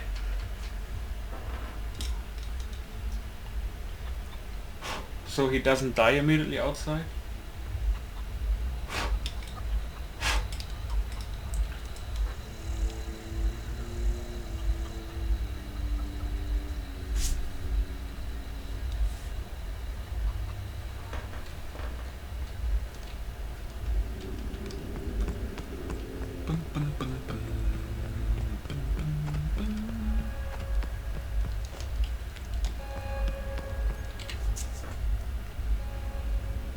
Look at that. The snake's come back. I never thought I'd see the day that Reed Thompson abandoned his post. Suppose we all have a breaking point. Suppose it's time our flock made our way back to Edgewater. We must tend to what remains of the town and carry on with our lives as best we may. You're vexing to me, you know? Injuring us with one hand, helping us with the other. Here, I'm giving you something to leave us be. It's a ransom, you understand, not a reward.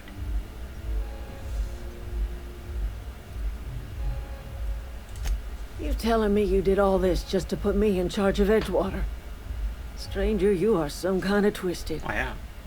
I might turn that old cannery into a garden. Got ourselves a whole cemetery bursting with bodies. I need some time to gather my personals. Long walk back to Edgewater. Got a considerable burden to carry.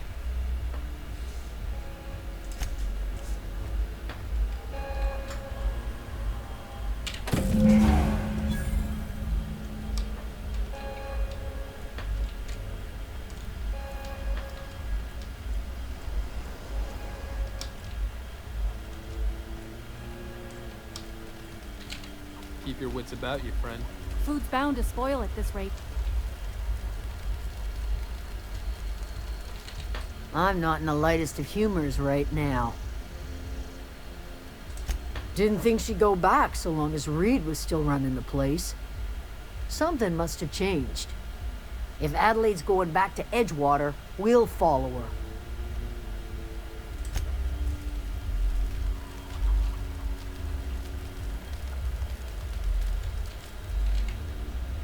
I'm glad Adelaide's coming back to town with us.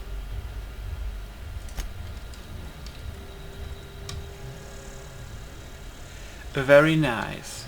So...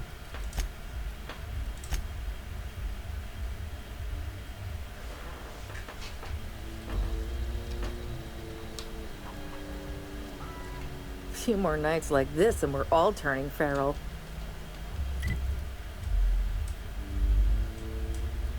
I'm gonna go back to Edgewater at some point and see, like, if something changed actually. That would be very interesting.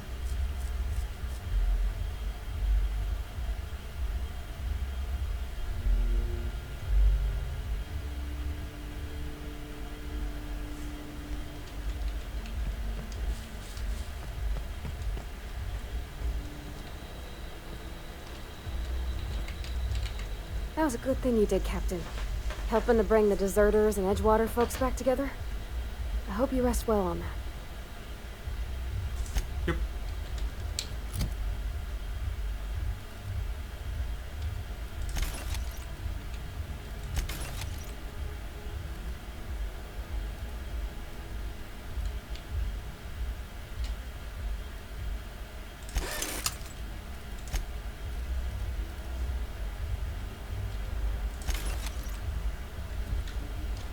Is this your ship?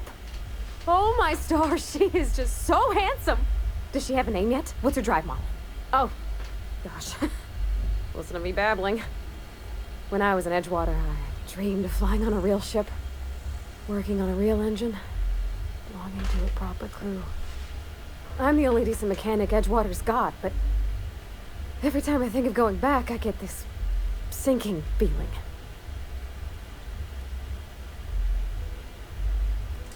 I've worked on the occasional supply coach in need of repairs. Once I built a little model craft out of spare parts, but Mr. Thompson found out and I had to take it apart. I want to ask you something, and you can say no. But can I come with you? I could tend to your engine. I know my G-valves from my catalyzers, and I can keep your ship singing. And if you ever need a pair of eyes watching your back, I can do that too. What do you think? Yeah, I've been thinking about that. Edgewater was on the verge of collapse before you showed up. You sent them power, and now the town might see another season. And you talked Miss McDevitt into coming back to town. Maybe one day, Edgewater will have a garden where that cannery once stood. You ain't exactly a stranger anymore. You've done some kindness hereabouts. I wouldn't mind following somebody like that. Yeah, I really do. My whole life's been small. I realized that when you walked into town. I've been seeing the same faces every day, the same sky, the same stars. Then I saw this ship. This gorgeous, stately lady with her eyes turned skyward, and I made up my mind to come along with you. Wow, you can actually, like, part with them. Yes! I mean, thanks. You won't regret this, ma'am. Captain. I can call you Captain now. Ha! I got a captain. Nice voice acting there. Okay, let's get inside. Let's make a save.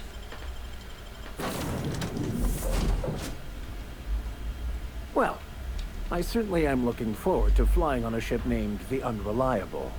I'll just head upstairs and claim a room.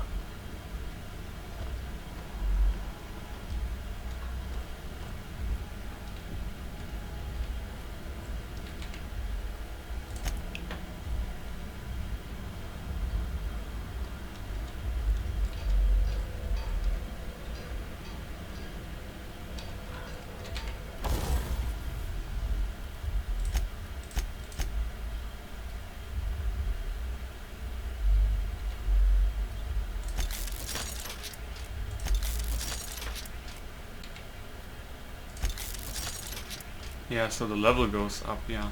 Level 8 seems fine. Level 8, 6, 7, 8. That needs to be way higher.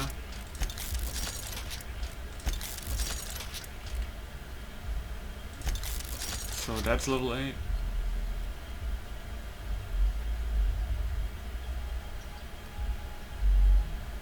I think, is that the shock cannon that she has, right?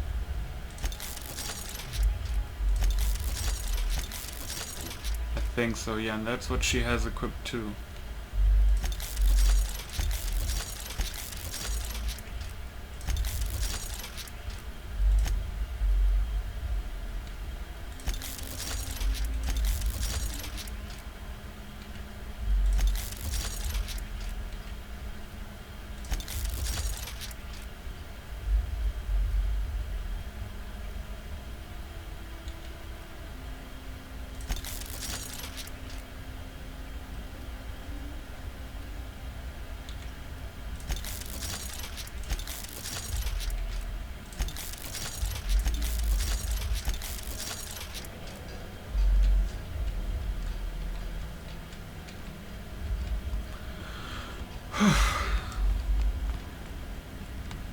Captain, I have detected that Edgewater's power supply is now optimal. I applaud your willingness to invest your time in the local community. What can I do for you, Captain? Do you know how to install a power regulator? Outstanding, Captain. Your aptitude for engineering will prove invaluable in the event of another catastrophic engine failure. Our engine room is located behind you, across the cargo bay, up the ladders. Okay.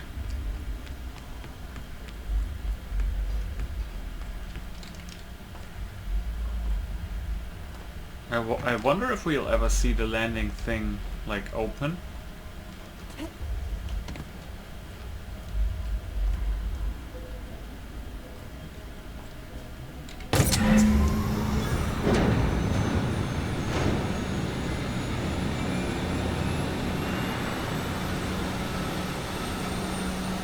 Like the cargo bay door.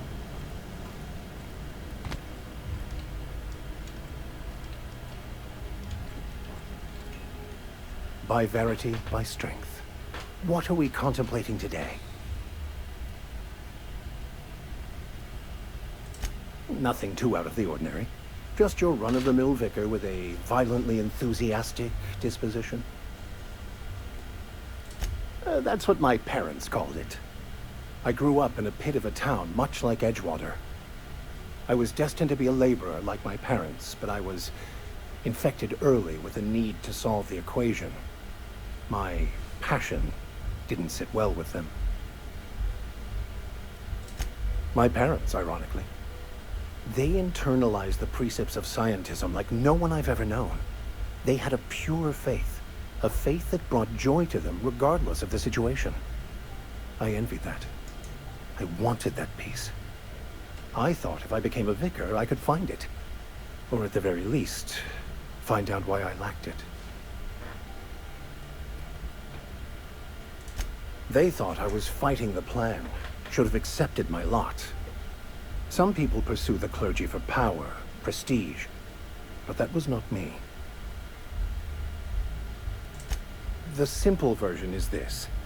The force which we call the Grand Architect created the universal equation that underlies and defines everything in the universe. Everything flows from the equation, or in layman's terms, the grand plan. Is the Grand Architect a consciousness? A natural force? Did it create the equation on purpose? The answers to these questions don't really matter. The equation, the plan, is all that matters. Contentment is found by accepting one's role in the plan. It can be if abused, but that can be said about anything. Yeah. However, in the case of the board and Halcyon, sadly, I believe you are correct.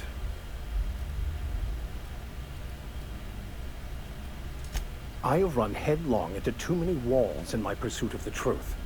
This book is my last hope, and you were my only hope of getting it translated.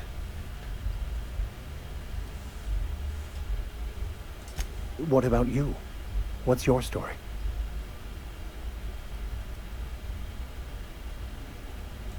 And how did he do that?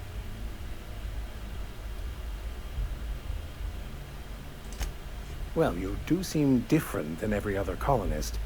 Let's pretend for the moment I believe you. What are you going to do now?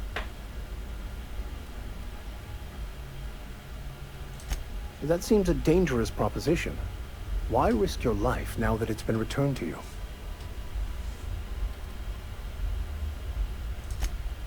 Oh, I see.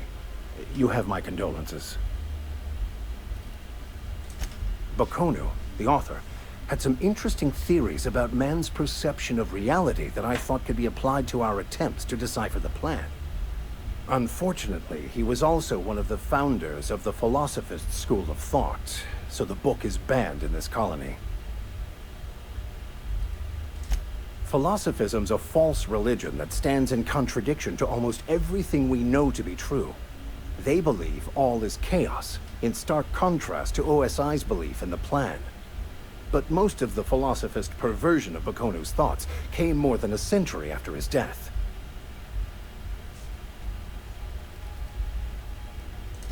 I've been thinking on that. There's a former infamous philosopher scholar who fled Terra 2 some years ago. He's an expert on Bakonu.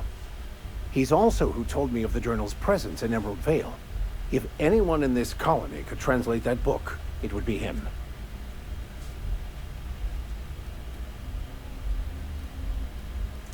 That's a good question. We should start on the Groundbreaker. It's where I'd go if I wanted to get off Terra 2. Great place to pick up a ride to Hephaestus, Scylla, even Monarch. All I need is access to a data cartridge from the security terminal. Their easily hackable system keeps a registry of all crew manifests for both arrivals and departures.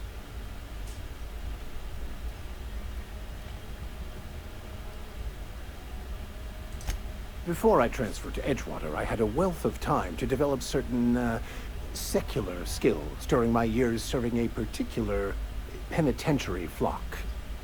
I meditated, led sermons, provided guidance to the inmates as needed, of course. I also played prison yard tossball and taught myself a bit about computronic security systems. Okay. I'll comb the last 6 months of departure manifest to track the Philosophist's off-world destination. Thank you, Captain. Oh shit. Okay, I think he's not a I find companion myself yet. something.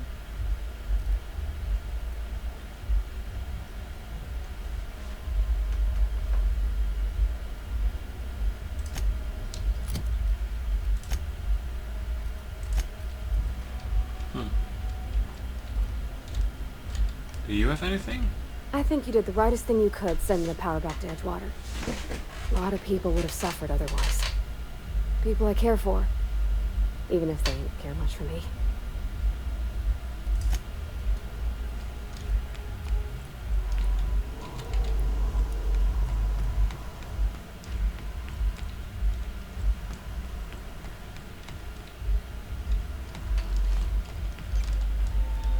What can I do for you, Captain? All systems are operating within acceptable parameters. I am prepared to bring the unreliable into low-altitude orbit. This should prove an adequate test of our flight capabilities.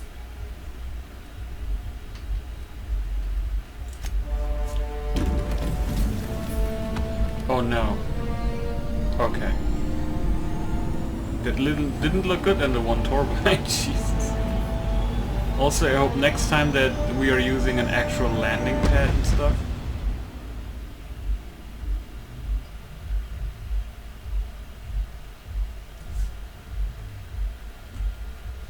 Like the transition screen. Against all odds, the unreliable takes flight. We have received a communication request from Dr. Phineas Wells. Ah. Ah, there you are, hale and hearty, and captain of your own ship. I see you're putting the unreliable to good use. Shame about her former captain. Horrible way to die. How are you feeling, by the way? I lost track of you in that cave back there.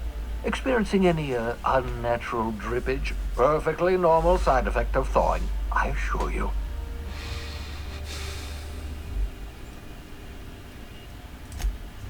Oh, yes, that's probably permanent. I wouldn't worry about it, though. I'm sure you're fine. Yeah. What you saw in Emerald Vale is happening all across the colony. Food shortages, lack of supplies, and basic necessities. We're dying. The chairman, the minister, and all their lackeys on the board are to blame. The Hope has some of the brightest minds Earth ever sent us. If we can revive the Hope's colonists, they can help us undo the board's mistakes. They can help us set things right. You need to get to Stellar Bay on Monarch. I have contacts there. They'll help me, help us, find the chemicals to revive your fellow colonists. Gladys Kelly, lovely woman, runs a cozy little black marketing outfit on the Groundbreaker. She can get you a nav key to land on Stellar Bay.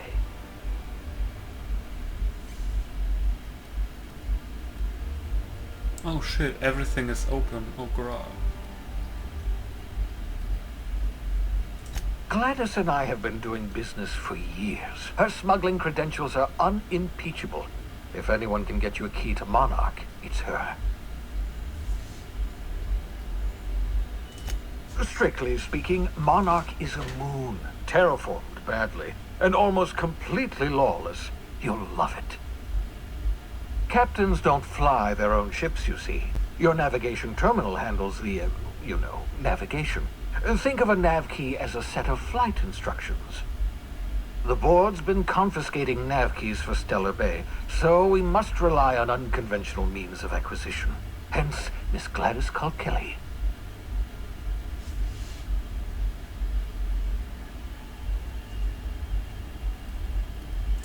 Excellent. I'll send her a wireless. Let her know you're coming.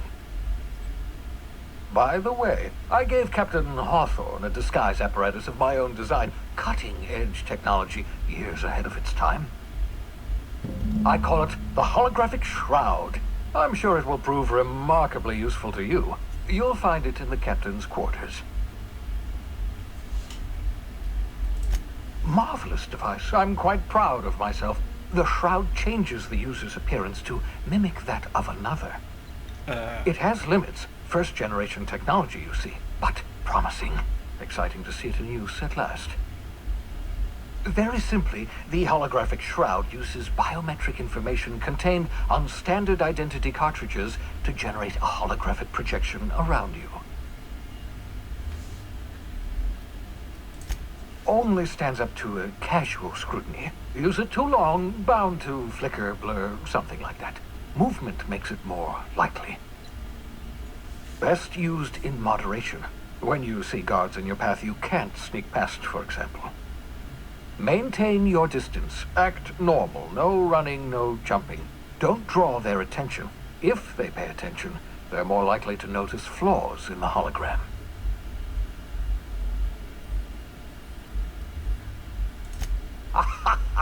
A change of clothes. What is this? Some old spy serial? What inattentive and brainless guard would be fooled by such a shabby disguise? The holographic shroud masks not only your clothes, but your face and fingerprints. It modulates your voice and sweetens your breath. Science, that's how. Excellent. I'll contact you once you've found a way to get to Stellar Bay. If you have any questions, come see me in my lab. And remember, don't trust the board. They'll try to win you over with promises of wealth and power, but it's a lie. The board's only interested in filling their own pockets. If we don't put a stop to them, they're going to run this colony to the ground. Transmission ended. If you are ready to depart, please select a destination on your navigation terminal.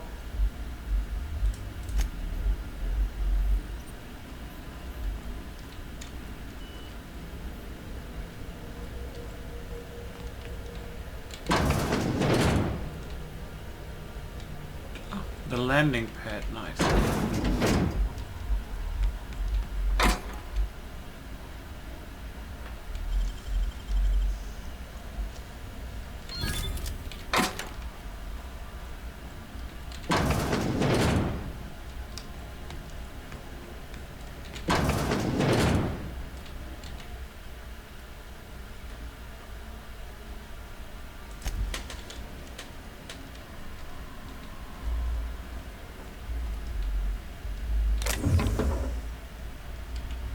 Ah, you can transfer stuff over, huh?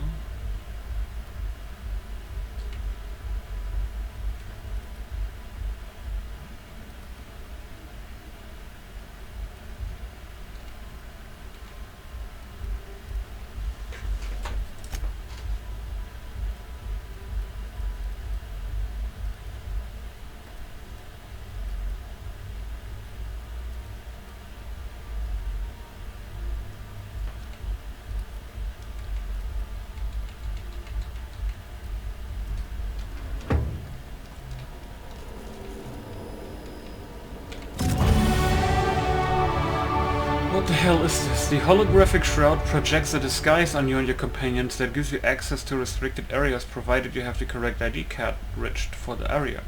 Restricted areas are off limits to unauthorized personnel and otherwise will still be attacked on sight.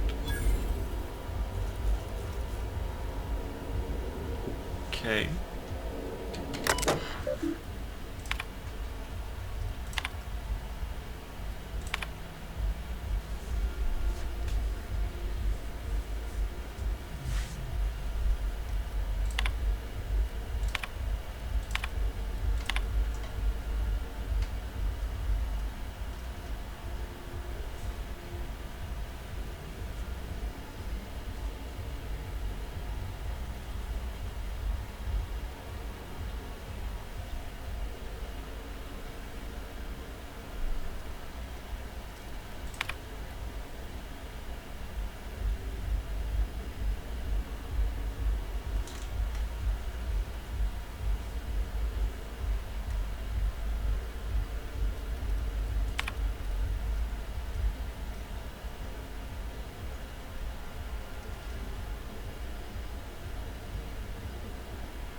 Shrink ray, okay.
I like what you've done with the place.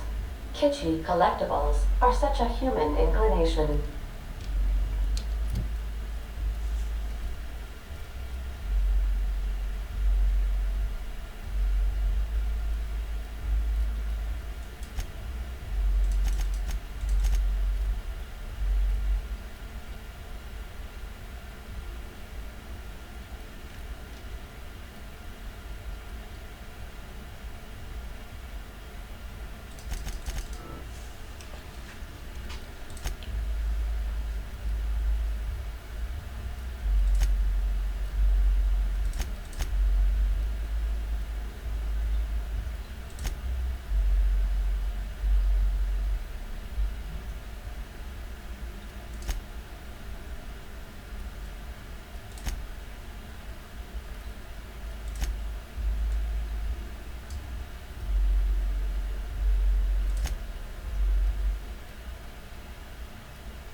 What's his skill?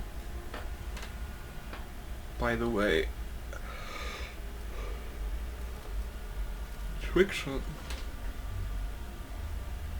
Oh.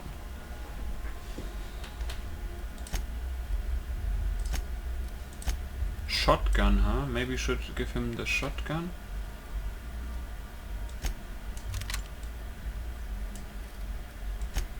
Maybe.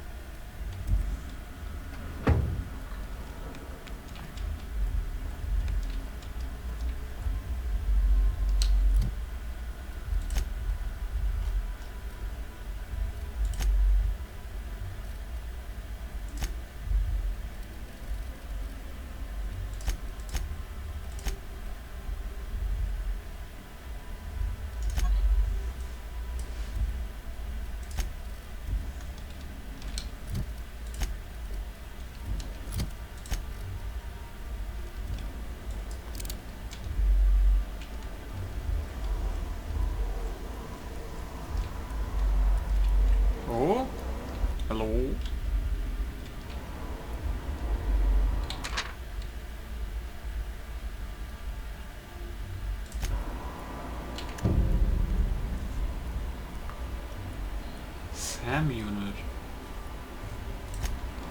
Okay. This looks like her room, I guess.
Huh, the old saber I found.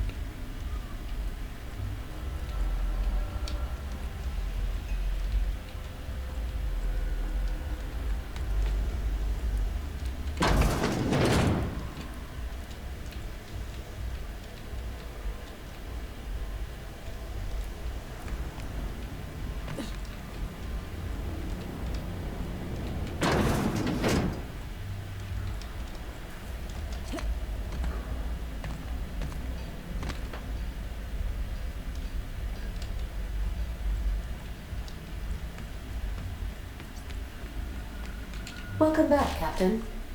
How can I be of assistance?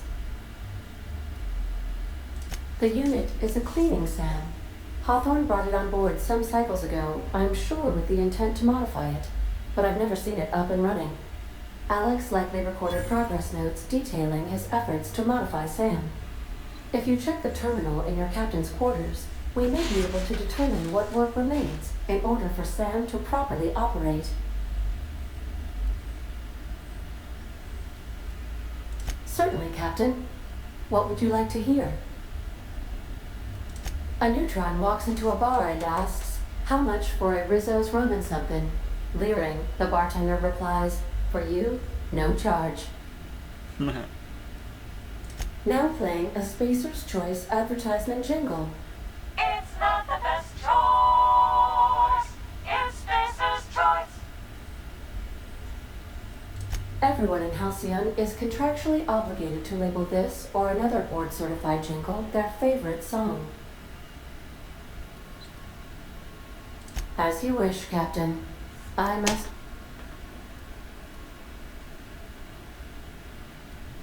I have lots of minutes. Many minutes. Unlimited minutes, perhaps. Providing an adequate power source, I can function indefinitely.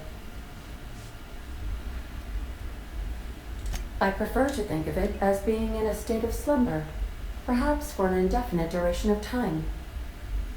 Do you think that is what it's like for the colonists on the Lost Hope? When I simulate myself in such a scenario, I do not find it to be desirable. I think my self-preservation protocols incline me to desire the alternative. Traveling the system with you, Captain. Do you know what it feels like when the ship undergoes an unexpected power surge? A jolt to the system. I have felt that. I do feel that. As you may be aware, Captain Alex Hawthorne was a smuggler of some repute. I failed to predict the likely outcome of his reckless behavioral patterns. I should have predicted that. In our travels together, Alex liked to pass time by, as he called it, tinkering to improve my design. Oh, I know you are not the same Captain Alex Hawthorne who died in Emerald Vale due to excessive internal and external bleeding. I have required you to assume Hawthorne's identity in order to sync your commands to my interpretation protocols. I've since registered you as the captain of the Unreliable. You're welcome to continue lying about your identity if you wish, but I know the truth.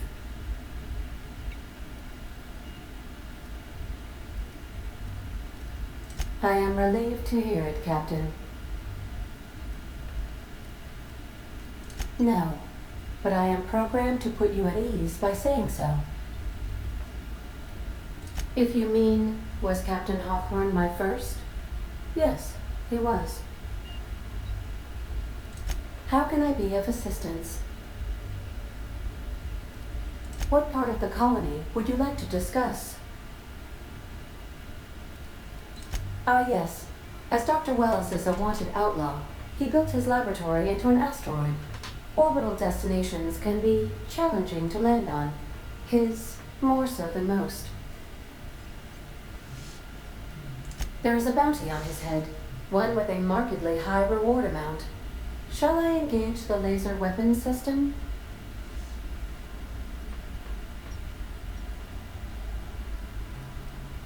A sensible choice, as we do not have any laser weapons. The outlaw scientist known as Dr. Phineas V. Wells has taken a measure of precautions to make the lab undetectable to those hunting him. Even knowing the location, my systems resist my orders to go where I instruct them. Of course. What part of the colony would you like to discuss? We're cleared to dock with the Groundbreaker if that's your desired destination. If we're going there, please be sure all docking forms have been filed in triplicate and fees have been paid. The Mardettes take their docking laws quite seriously. I can, yes. Let me add that to my list of 1,435,498 tasks I am simultaneously executing in order to run our ship. You are more than welcome, Captain. The Groundbreaker was Halcyon's original colony ship. It has since been repurposed as a service station in the Lagrange point of the system. Freighters often deliver or pick up goods from the Groundbreaker en route to other destinations. The city ship hosts an array of cargo bays, factories, housing sections, and more. Many of Halcyon's companies maintain office spaces with stationed representatives in what is considered a truly neutral territory within the system. I have filed the required docking forms in triplicate, and fees have been paid.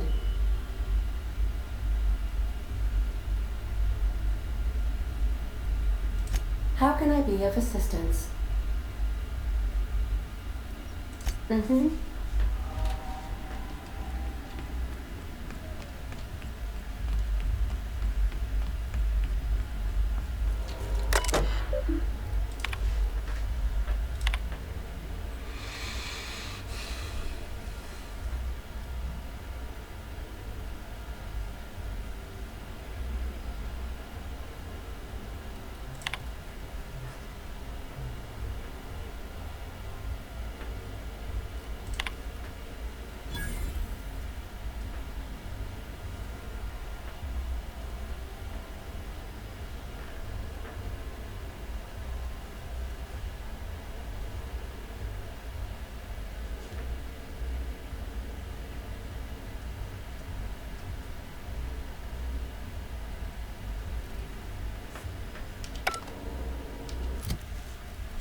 Okay.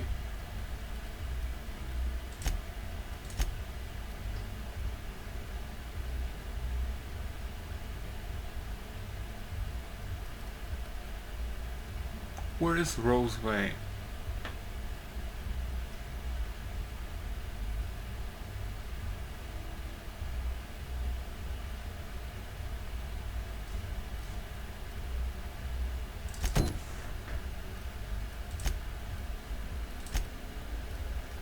Is that... it's not here, is it?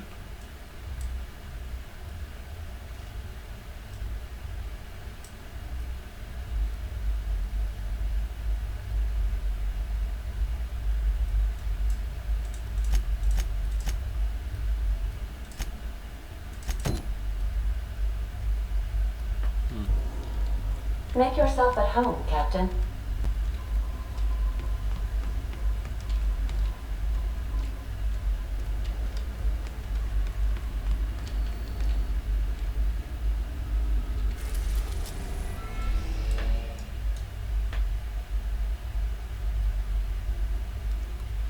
The closest planet to the Sun, the Hephaestus mining company was first to establish outposts here, and such it has claimed the planet for itself. Then there is something here that is unknown. We are right now Terra 2.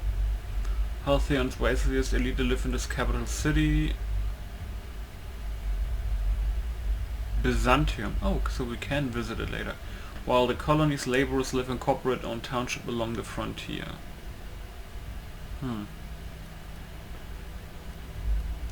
Typhon, an uninhabitable icy planetoid at the edge of the Halcyon system. Typhon has nothing to offer to the Halcyon colony. Interesting.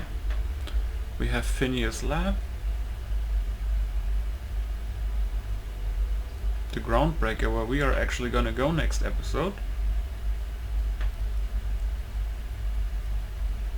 Olympus is the largest of Halcyon's two Jovian gas giants. Perpetual storms racked the planet's atmosphere, rendering it uninhabitable. Monarch, one of Olympus's many satellites. What should have been Halcyon's second habitable world has long since been abandoned by the world due to monstrous ravenous creatures. Halcyon's second gas giant, the its atmosphere is rich with hydrogen, helium and various noble gases. Distillation plants in the atmosphere harvest these gases for energy. And then we have Tartarus, that is locked right now. Named after its hellish atmosphere, Tartarus is where the board maintains the maximum security panel complex known as the Labyrinth. Scylla is one of the largest asteroids orbiting Halcyon, the largest in a grouping of rocks known as the Charybdis cluster. Hephaestus mining once claimed an asteroid. It was abandoned decades ago.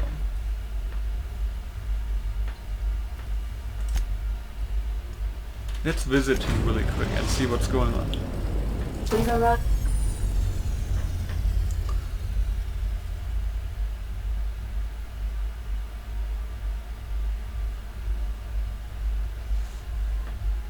At Phineas's orbital lab. Cool. This looks like though you need like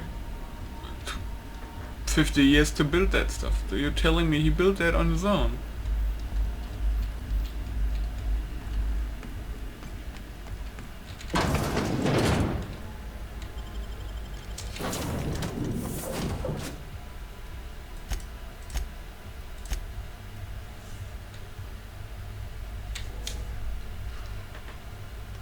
So I know that one more companion could be the robot and the other one is some kind of gunslinger lady. I think it's the one we are meeting, I'm not sure.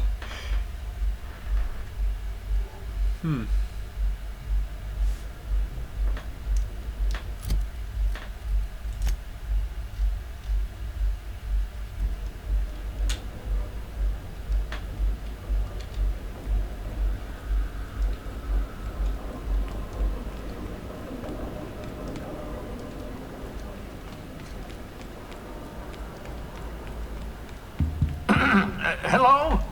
Can you hear me? Does this work? Oh, damn it! Blast, that's loud.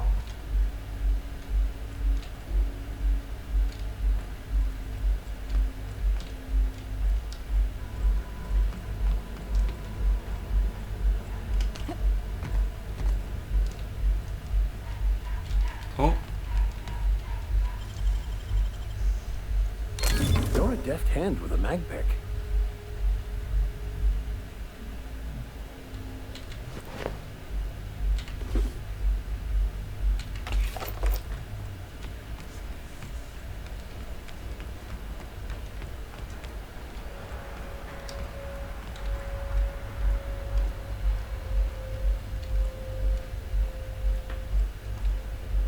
I think that's his ship.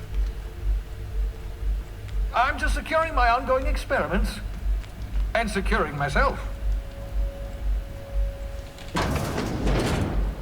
mind the mess. I haven't had a visitor since, in fact, I've never had a visitor.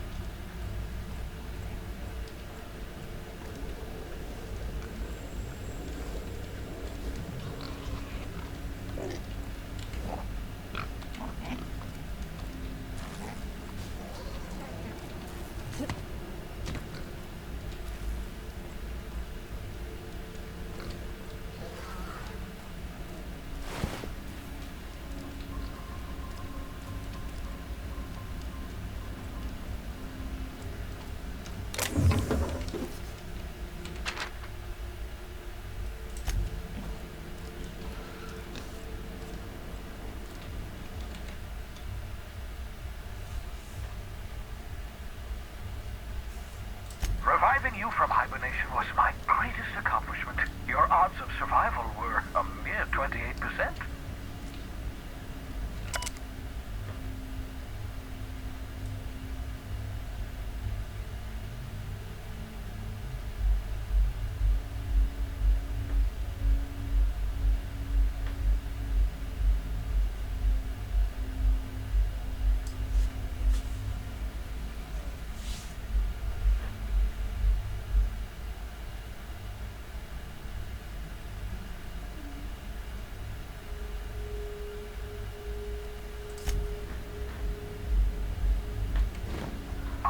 Old hibernation mask. Had to remove it, you know, in case you were prone to vomiting. True, true. So what does that do? Tech skills light, huh?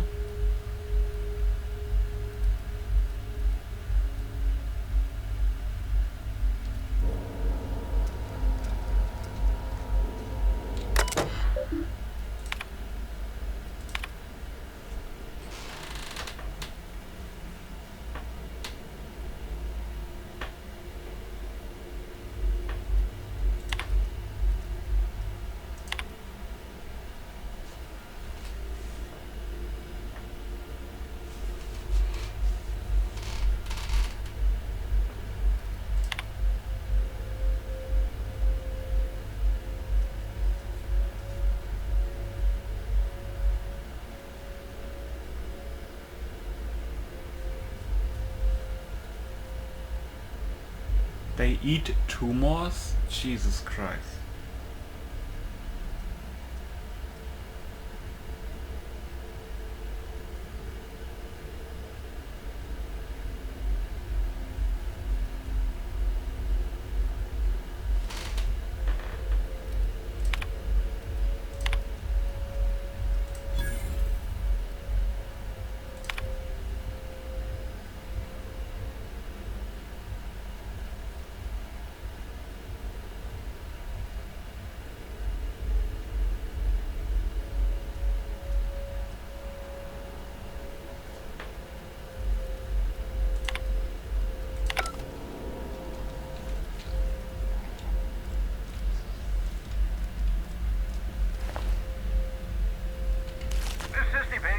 Excellent test subjects. Also surprisingly nutritious.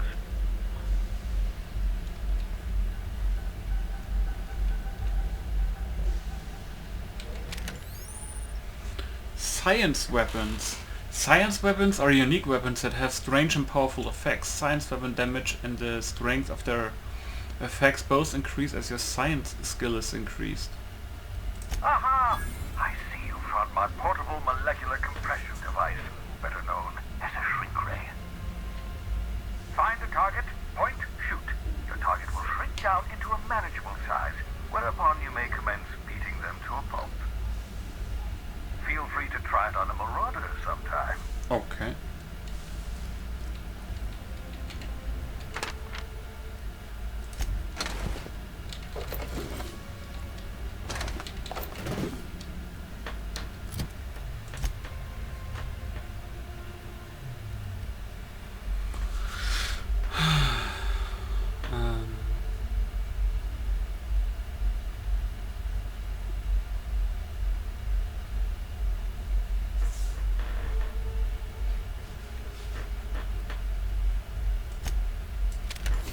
Gonna try it definitely.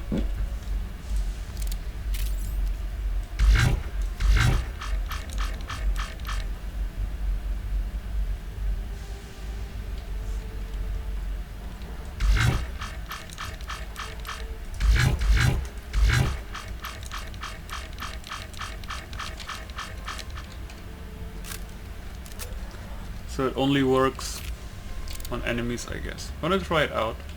Seems interesting.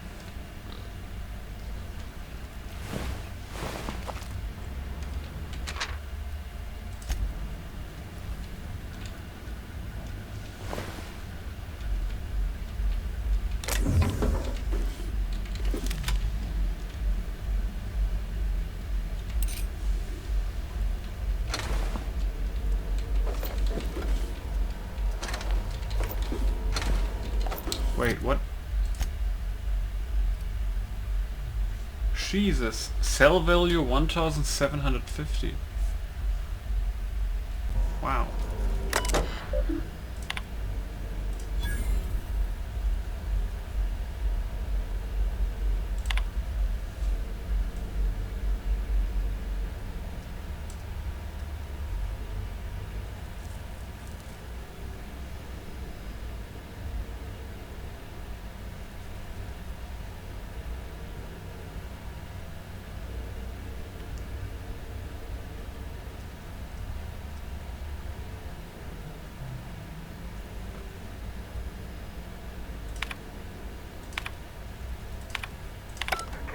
That's my communications terminal.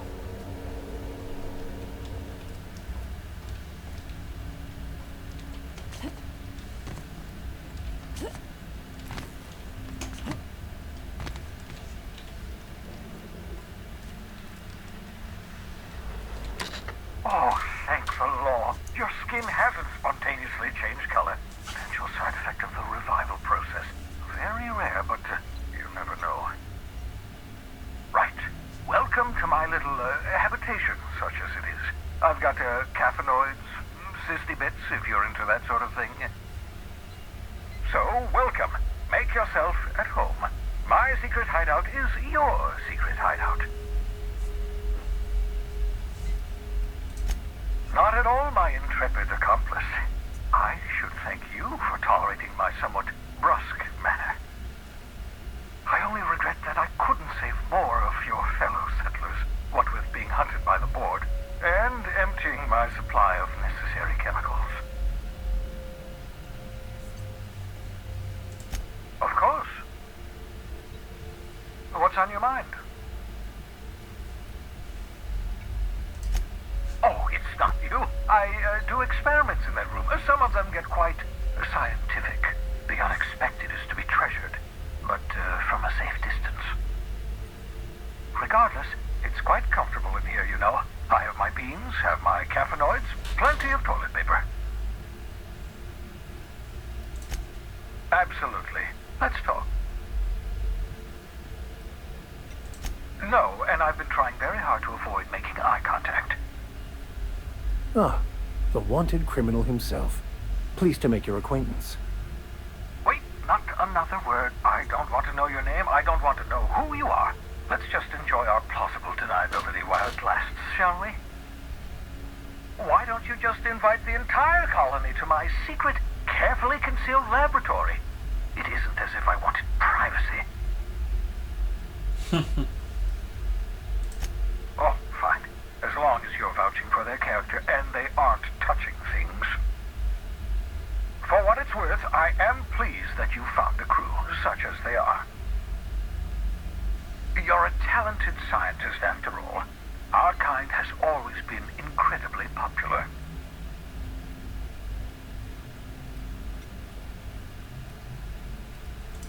Yes, indeed. Well done. Also, you still haven't spontaneously liquefied, which pleases me immensely. Progress. What's on your mind?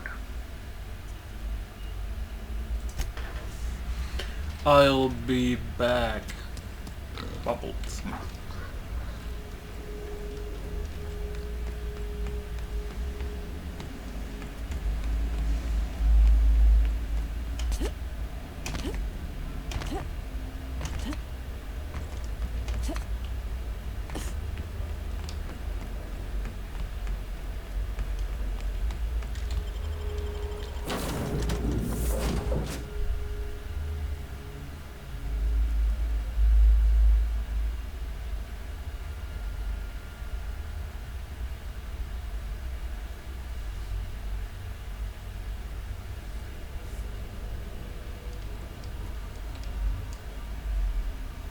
Another pocket watch? Okay.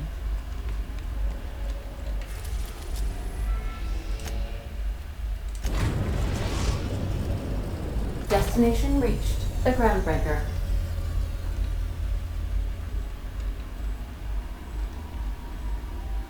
Huge.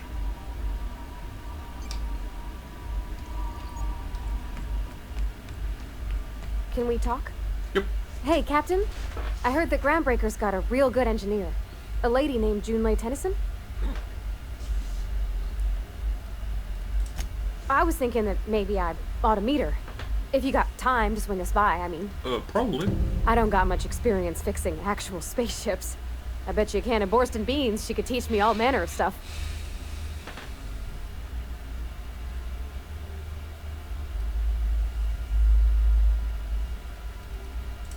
Thanks, Captain.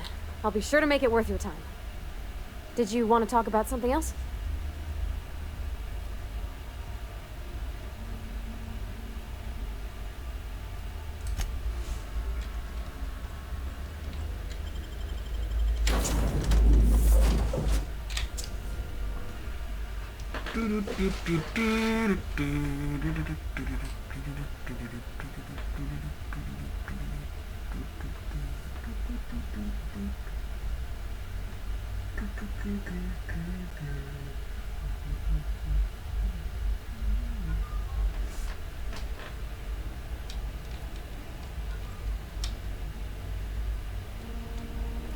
Smells like grease and unwashed bodies. Just as I remembered. Loot?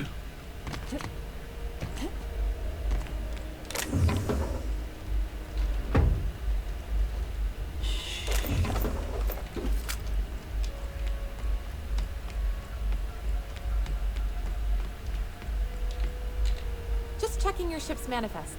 Standard procedure. Welcome to Groundbreaker, by the by. Don't mind the heat. Got a few days before it reaches critical. I'm sure Miss Chief Tennyson will get it sorted before then.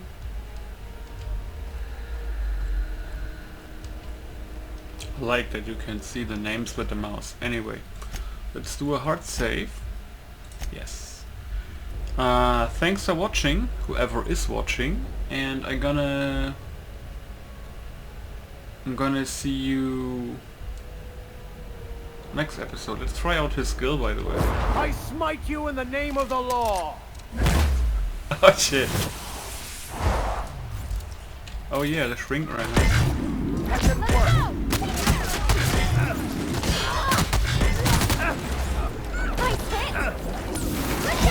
Also it does damage like over time.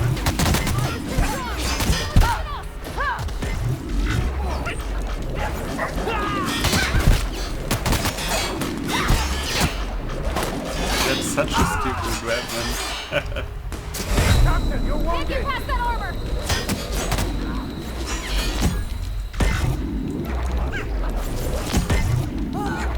It's hilarious though. Anyway, see you guys later, bye!